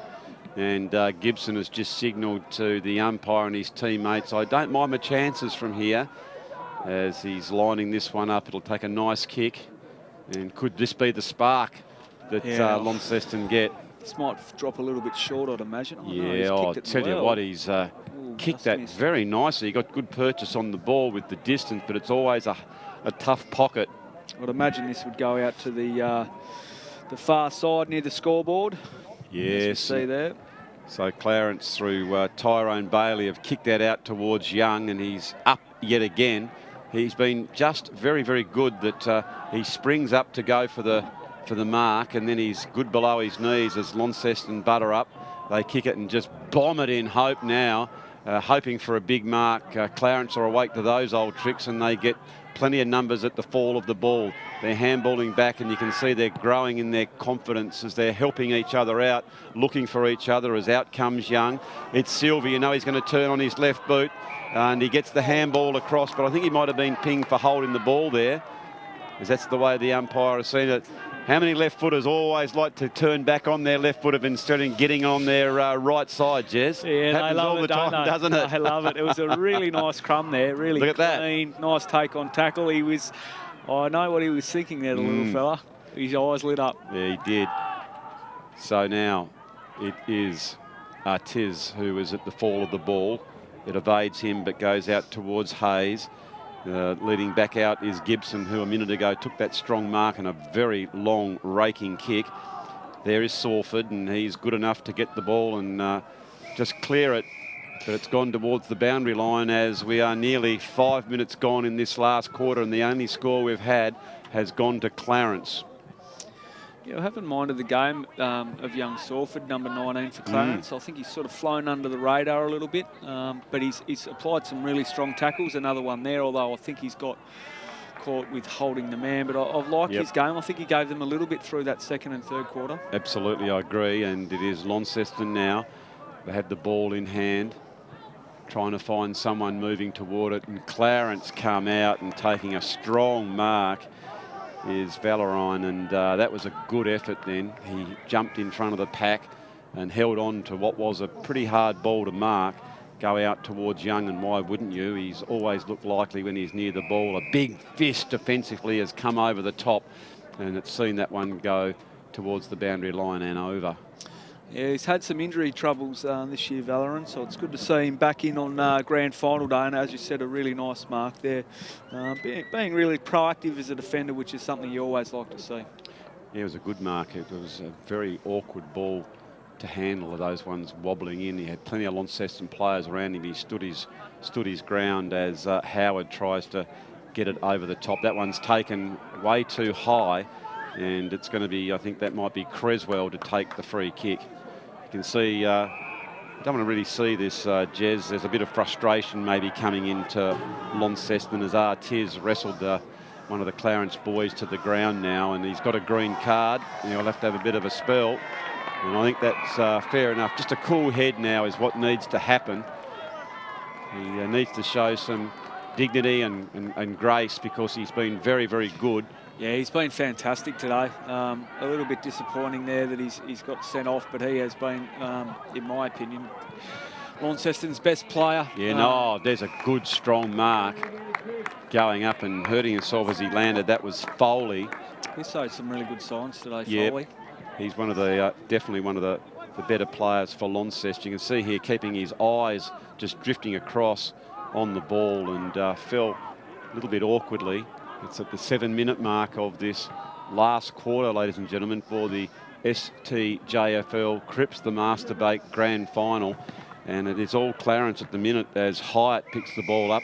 They are smothered, and it's gone out of bounds. And this is all good news for Clarence, because time is the enemy for Launceston. There is no doubt about that. And with one of their prime movers off in Artiz, it's going to be hard road from here as the boundary throw-in comes in. There's been a bit of a push or a hold off the ball, and Launceston are going to get the resultant free kick as they just try and move that ball quickly over the back. It looked likely that it was going to get there, but well played by the Roos as Gardner picks it up. He is very much a no-nonsense player. Very unfortunate that he's been deemed that he hasn't disposed of that properly, and going back and having a shot on goal now is Blackaby, I apologise, for Launceston. Yeah, he's got the nickname Harry Gardner, the Bulldog. Yes, he looks like that. Yeah, he's very much a straight line player. He wasn't too happy with the decision there either. Yeah, he doesn't get off the train tracks, does he? If you get in his way, he's going to run straight through you as Blackaby goes back in, and that's a lovely kick on goal. And that'll give Launceston a little bit of confidence and make the trip back home up the highway that little bit easier. And they'd love to finish off with a few goals to make it respectable. I would have thought that it could be out of their reach, but funnier things have happened in games. There's still, what have we got, 11 minutes left. And if they can get that in very, very quickly and get another one, who knows, Jez? Yeah, they need a couple of centre bounce wins and a couple of easy scores, don't they, to get some momentum in the game. There's only been 2 scores this quarter. Yep, one goal apiece. So they need a couple of really clean wins out of here as Jacob Young has been moved into ruck for Clarence after starting forward. Yeah, so he faces off that particular time against Conway, and it is Clarence that get that crucial centre break. It comes out towards Hapka, who tries to pick it up. He doesn't, but he gets a very strong tackle. I think the umpire says, I'll play the advantage. And unfortunately, the advantage kick was errant, and it goes out of bounds. So now, ball coming back in. You can see going, oh, Young goes up, and he almost pulls that one in. And he's a bit of friendly fire. Has injured Hapka, I think. And he's just saying, sorry, old mate. Yeah, thanks for the step ladder. Yeah, he has, hasn't he? There, he's hurt him. Up goes Young, gets a tap out. Beautiful tap by Young. Gee whiz, he's been fantastic as that ball has been kicked. It's going close to the line, and the extension there of Denzel McLean was able to just get his hands up to touch that one before it went through. So well played to him. And now Launceston through Lewis, trying to set this ball coming forward. Good spoil by the defender there in Valorine, and it's been deemed a little bit too high, and Launceston's going to take the kick. They play on as quickly as they possibly can through the agency of Curtis. You can get a sense that this could come over the back there a chance, but didn't quite take it cleanly. That's going to be a tough shot from there, and that's the determination. So 3 Clarence boys quickly ran over as soon as Hyatt got that ball. He needed to take it without the fumble and were able to smother that one. He's been really lively up forward, Hyatt. Yep. Every time the ball's on the ground, he seems to be the one that's always at the feet or locking the ball in. He's had a pretty good day, although he probably hasn't hit. Has he hit the scoreboard? Yep, he's got the one. Yep, he's could have easily finished with 2 or 3 if it had gone his way. So Robinson screws that one around and just misses.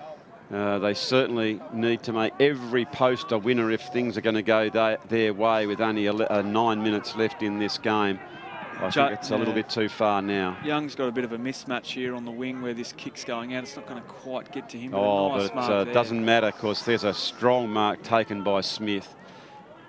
Young is quickly enough to go further down the field, but it doesn't get to him. And well played by Launceston as they go back indoors. Very dangerous, but it's going to come off. Well played by him. It's Curtis. Curtis taking it now more on the attacking side of the ground directly. Have a look there, the numbers of Clarence, and a really good mark. That's Baker Smith. He goes the handball, or sorry, the kick out towards Bailey. They're just taking their time now. That's a very dangerous kick. I think if I've got that lead, I'd just be coming out hugging the boundary and make the opposition do all the hard running. But it's now Creswell who picks it up. He goes on to his left side. It's close to the boundary line, and running hard towards the ball is Robinson, and Robinson can't pull it back before it's gone out. So another stoppage with 12 minutes gone. So there's 8 minutes left in the grand final for 2019, and it seems that Clarence, 9-4-58, have a very, very handy lead against Launceston, 3-7-25. In it goes again. Young up against Conway. Ball in dispute. Clarence trying to shepherd to allow one to run through, and Creswell gets on his bike now as he comes out and goes backwards. Here's Launceston getting a handball to someone in a better spot, and it's picked up by Canny, and he's been tackled. And Creswell, we've really started to call him in the last few minutes. He's certainly lifting his intensity there, Jez. Yeah, look, he's had a really good last quarter. He's won a lot of contested ball around the stoppage, and it didn't quite hit that kick back to Baker Smith, but he made up for it with a really good tackle. Yeah, he certainly did. As Clarence are there, it comes out now. Well done to Launceston through Lucas. But Clarence seemed to have the answer. Oh, good tackle. That's gone in the back as far as I'm concerned. Oh, and the umpire says it's not going to go out. And that's fair enough. As we have that ball come up, as you can make your own judgment on that one. Ball's in dispute. Launceston have the numbers held without the ball, and Clarence are just going to go back, and I think that's Harrison. Harrison, who really came into his own in that third quarter, comes further afield, and Hapka has taken a strong mark. He's recovered from that knee in the back from the power forward, Jacob Young, in that attempt to mark. Talking of which, there is Young. He has had plenty of attention on him, and he has taken that very strong mark. He feeds it off, and taking the mark is Cooper Warmbrun. I reckon with the goals within his distance, surely he's going to go back. He's saying, for goodness sake, can someone help me? He's asked an opposition player to stretch his he doesn't get out. Absolutely kidding himself. Look out there. He'll jump up too if someone thinks they're going to take the kick. Young Darcy Gardner's pretty keen to grab hold of the ball. Can I have it? I think the umpire might have to sort of say, well, if you can't take it, son, give it to someone. Or he says, oh, no, I'm going to have a kick from here. Do you reckon he's a chance to handball it off? Oh, there'd be no way in the wide world is he going to look at that. He's all of it. Oh, the goals are only there. Oh, well, I'll have to take my kick, he said. So Cooper Warmbrun, who's led from the front as the captain, he has 2 goals. And you were telling me before he was a bit of an iffy set shot, but he really put that last one, drilled it. Let's have a look if he can do it again. Watch for the celebration. It goes towards the goals. He didn't quite get the distance. Maybe he should have stayed down and give it to a longer kicker. As Clarence handball that, but he goes and arches the back and trying to get a free kick as it comes to Canny. I think held a little bit too long, and it's going to be back to Launceston. And it's nearly 15.5 minutes gone, so 4.5 minutes before the official celebrations start for the Roos. Up they go. Just ends up in the back towards Smith. He charges forwards. He gets a handball off. Well done by Arkley. Further afield, they're moving the ball very nicely as they are sharing it around. That was Macaulay was there. Great tackle by Fisher. They under plenty of pressure here at Launceston as everyone wants to get into the action for the Roos. Have a look at them. They are certainly hunting in packs as they're trying to gain another meterage. Well picked up. Creswell back towards Young. Young just fires it forward, and man coming out to try and attempt to mark was Howard. And one of 4 Launceston defenders gets the big punch, and it's gone out of bounds with 16 minutes gone into the last quarter of the grand final. And it is all the Roos at this stage. Down to the front of the pack. Well done there by Smith. He can't pick up the ball. Chance for Launceston if they can get the handle on it. but it's Young who picks it up. Oh, he does a bit of coup de feet. He's there, a bit of a give and go. He gets a second and third possession. He's been absolutely outstanding today as he's gone over to help his teammates. It's a bit of a scrappy contest, and here is the old bulldozer there in Harry Gardner. He tries to put that one back, but I think it's found the line prior to him. You can see there's a few smiles, Jezza, down there on the Clarence bench, and why wouldn't there be? It looks like the coaches there, Tom Marshall and Keegan Wiley, the assistants there. Keegan's actually running today, and James Holmes, the coach. They've done a good job. They'd be pretty happy, I reckon, with their work. They certainly would be, as Clarence are still pushing forward as Salford tried to give the don't argue, and he's been caught up in the tackle, and the players have just sort of pulled them off, and it'll be another stoppage. We can see here the old hand goes up with Conway says, I'll have a crack at this one, but you've got to be on your best if you're going to go up against Young as he wins another tap out, and standing tall in defence as Launceston are trying to repel another attack by Clarence as Gibson goes out wide. He's coming straight down, the middle, and beautiful mark by Baker Smith, and he has had a great game, Jez. Yeah, look, he's been outstanding since he got shifted back to half back, as I've said a couple of times today. He's held up extremely well. Would be in Clarence's three best players. I agree. It's a handball out. That was Burgess. Comes down now towards Gardner, in towards the full forward area. Look at all those Clarence players. There's plenty of red there. They are not stopping running. They want to get in on the act and get a goal as it comes out. If they can get it over the top, bouncing off there like a pinball machine. It is Creswell who comes back and trying to get in. And out of all of that, Launceston resolute in defence as they got the numbers out there, back in towards the centre of the ground, trying to force their way through is Gardner, and I think quite rightly he has been pinged. Benjamin Hyatt has moved down from the forward line, but in his attempt to get the ball moving, coming out, taking a good mark, is another one of those better players in Tyrone Bailey. Just telling everyone now to settle down. There's only a minute to go, a minute and 15 seconds as that short kick. Just taking his time out to Smith. They're out to now Young, who's had an absolute cracker of a game. Well, as I pump his tyres up, he's gone the big barrel and hasn't been his best effort, and it's gone close to the line. And I think that's gone a little bit too high there by the Launceston player. There's no need now to settle yourselves down, son, as it's going to be a kick to Clarence. And I like the umpiring there, quickly giving it to the player who's received it in Harry Fisher, and get it moving out of that area. So a nice mark taken by Gillow, and Gillow's taken plenty of marks across half-back for Launceston. I'd suggest he's got a bright future as well. Yes, he's been extremely good. He's set up a lot of their offensive drive, especially in the first half. And comes back towards Harrison. Harrison, big, long, raking kick. Who's there to the front and centre? A brilliant smother there by Clarence, trying to keep it in. It goes out still. You can see in the 50. I think that might be Creswell who swoops on it. He drives it back in. We're trying to get the mark, and Launceston go back. They fumble that one. They're under plenty of pressure as the siren has gone, and it is a victory to Clarence. They are absolutely over the moon. They are jubilant over at Ruland as we just check the JMC Motor Car Company scoreboard.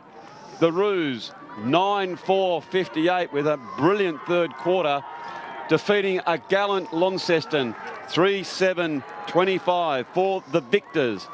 Jack Silver's got a couple. Warmbran's got two. Jacob Young's kicked two. Singles to Pace, Murrell and Fisher. And for the vanquished, it was Blackaby 1, Kenny 1, and Hyatt, who was a very, very dangerous forward, one there. Jez, so how did you see the wash-up at the end of that big game? Yeah, look, I think for three quarters the game was pretty even, wasn't it? Yep. You know, it was really contested and fierce in the first half, and probably both teams didn't quite get the value for money when they had possession of the ball. Clarence came out in the third quarter, and after about the first minute, they just dominated the game, and were probably for the first time in the game, a team was able to put scoreboard pressure on. They slammed 4 or 5 goals home, and that was really the difference in the game. There was a couple of junk time goals there late, but it was really that third quarter that they got Clarence over the line. And I have to say, I really like the concept of having young James Holmes coach. That's a really good thing for the Clarence Football Club, to seeing some of their senior players going back and working with the next generation. And not only that, but he's only a young man himself. I think, what, 21? Yeah, well, which I think is great. Yeah, and we had a lot of Brighton players come down this year. They came from they had to go down to a TSL club because of the state academy stuff. So he had a connection to those guys. So it was really a bit of a no-brainer for us that he was the man to do the job. Yep, he's young, but he's got a really good footy brain. And I think he can be proud of the way that he's really gelled that group together.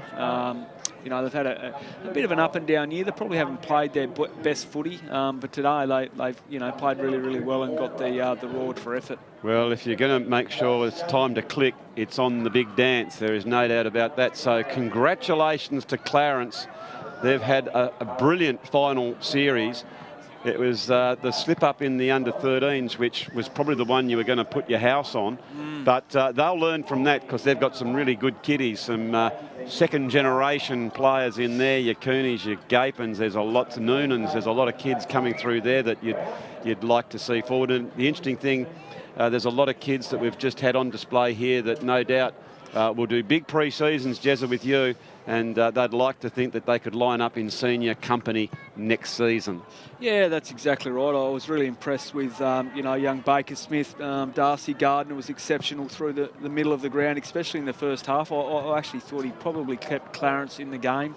Some of his ball-winning ability, and then, you know, he can break away from stoppage and be damaging. I thought he was outstanding, and obviously, although he didn't get reward for effort, I thought Jacob Young in the first half, you know, he got bombed in there, he brought the ball to ground, he allowed the Smalls to take advantage of that, and he got some reward late in the game. So I thought that those three guys were probably the three better players for Clarence. Tyron Bailey showed some real class early in the game as well, so he was one that was a bit of an eye-catcher. And obviously the skipper has finished with a couple of goals. I think he might have kicked two. Didn't he love? Yeah, he certainly did. He got a few. So, ladies and gentlemen, we hope you've enjoyed your coverage of this. It's Andrew Silver Fox Hopwood in the main comedy. I've been very, very pleased that I've been joined by the senior coach at the Clarence Football Club, bringing some sense to the coverage with his very good thoughts. Thank you very much, Jeremy Webley, for joining us. So we will now go down and enjoy the presentation of the hard-earned medals for the 2019 STJFL Under-18 Grand Final.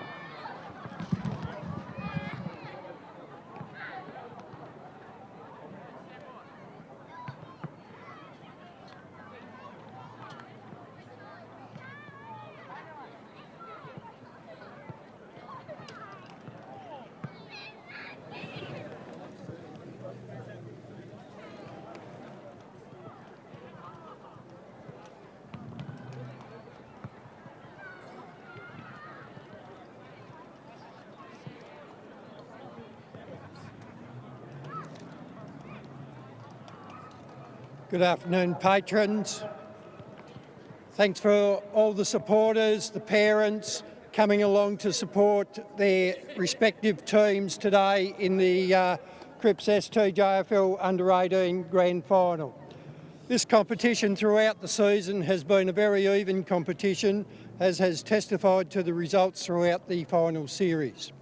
Commiserations to the Launceston team on not being able to achieve a victory today, but they've been a very good team throughout the season, so well done to the Launceston boys. Obviously, congratulations go to the Clarence boys on being premiers for the 2019 season. Well done, Clarence. I'd now like to invite the Launceston coach, Peter, to come forward and say a couple of words.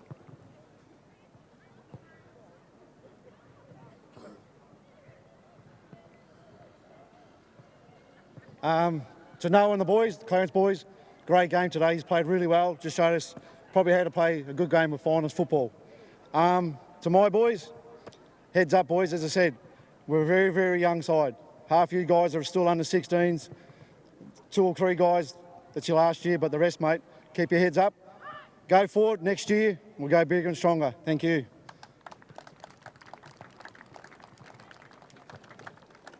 Thanks, Peter. I'd now like to announce the best player on the ground today goes to Clarence player Jacob Young.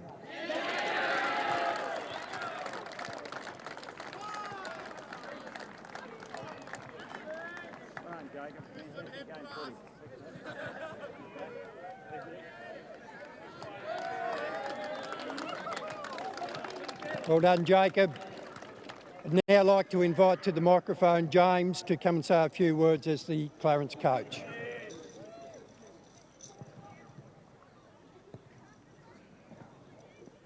Thanks to the Lonnie boys for coming down. It's been good effort all year. Shut up. Every time we play, it's a good game, and we know you're going to be hard at the contest. So well done. Keep your heads high. To our boys, we were pretty much two different teams at the start of the year. Couldn't get a win, and Jeremy was going to sack me. So I'm happy we're here, and yeah, it's great that we've all bonded together and become mates. So yeah, well done. Lost days. We now invite James to call out the players to receive their premiership medallions.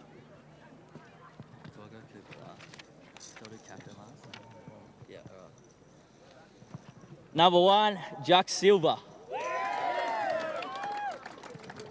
Well done, Kitty. Number 2, Noah Howard.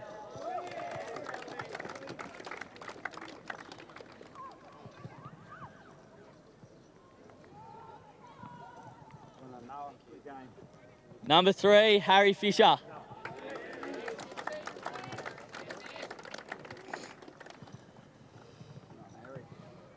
Number 4, Baker Smith.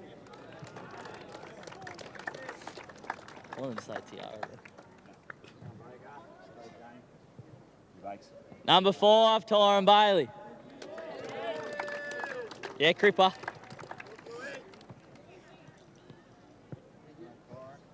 Number 6, Dogsy Gardner.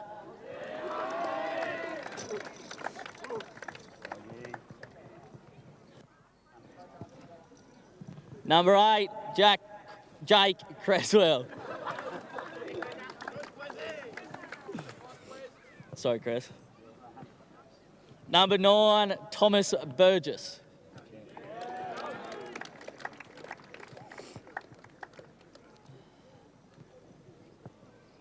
Number 10, Hudson Arkley.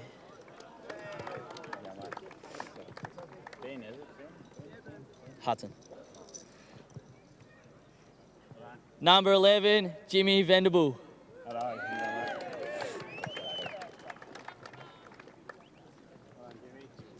Number 12, Tom Valeron.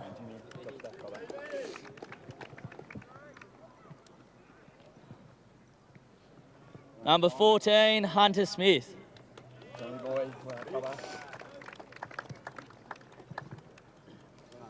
Number 15, Ben Steele.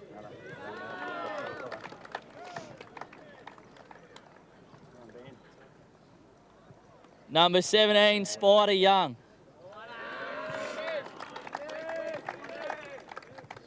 Stretch for this one. Yeah, I know you have to bend over. Number 19, Miles Sawford.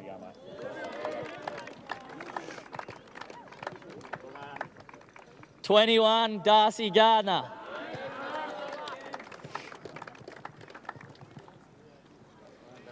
'23, Trent Spriggs. This takes forever. 24, Ryan Hapka.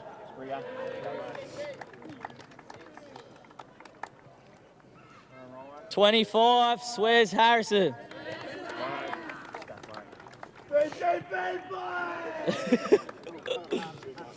26, Kobe McCauley. 27, Cooper Smith.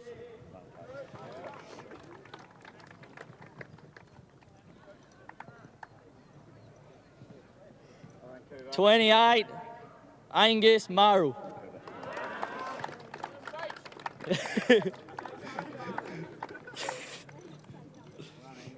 29, Cooper Pace.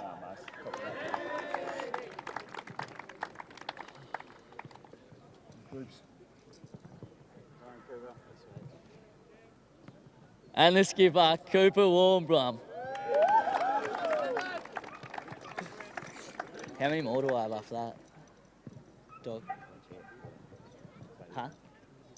Inside. Oh. and the coach, James. Well done, James.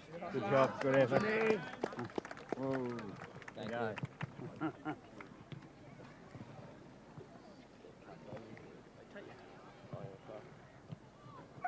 Our 2019 CRIPPS STJFL premiers, Clarence.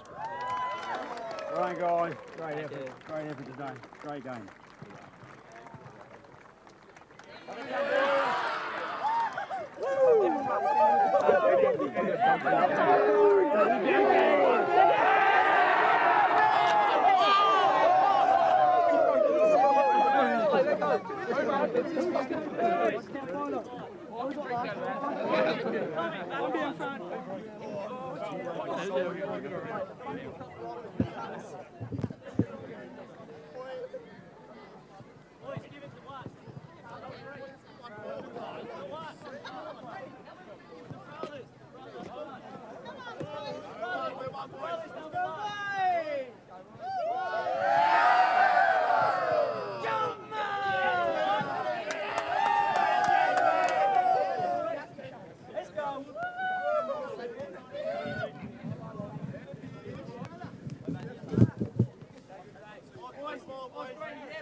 You know this over there?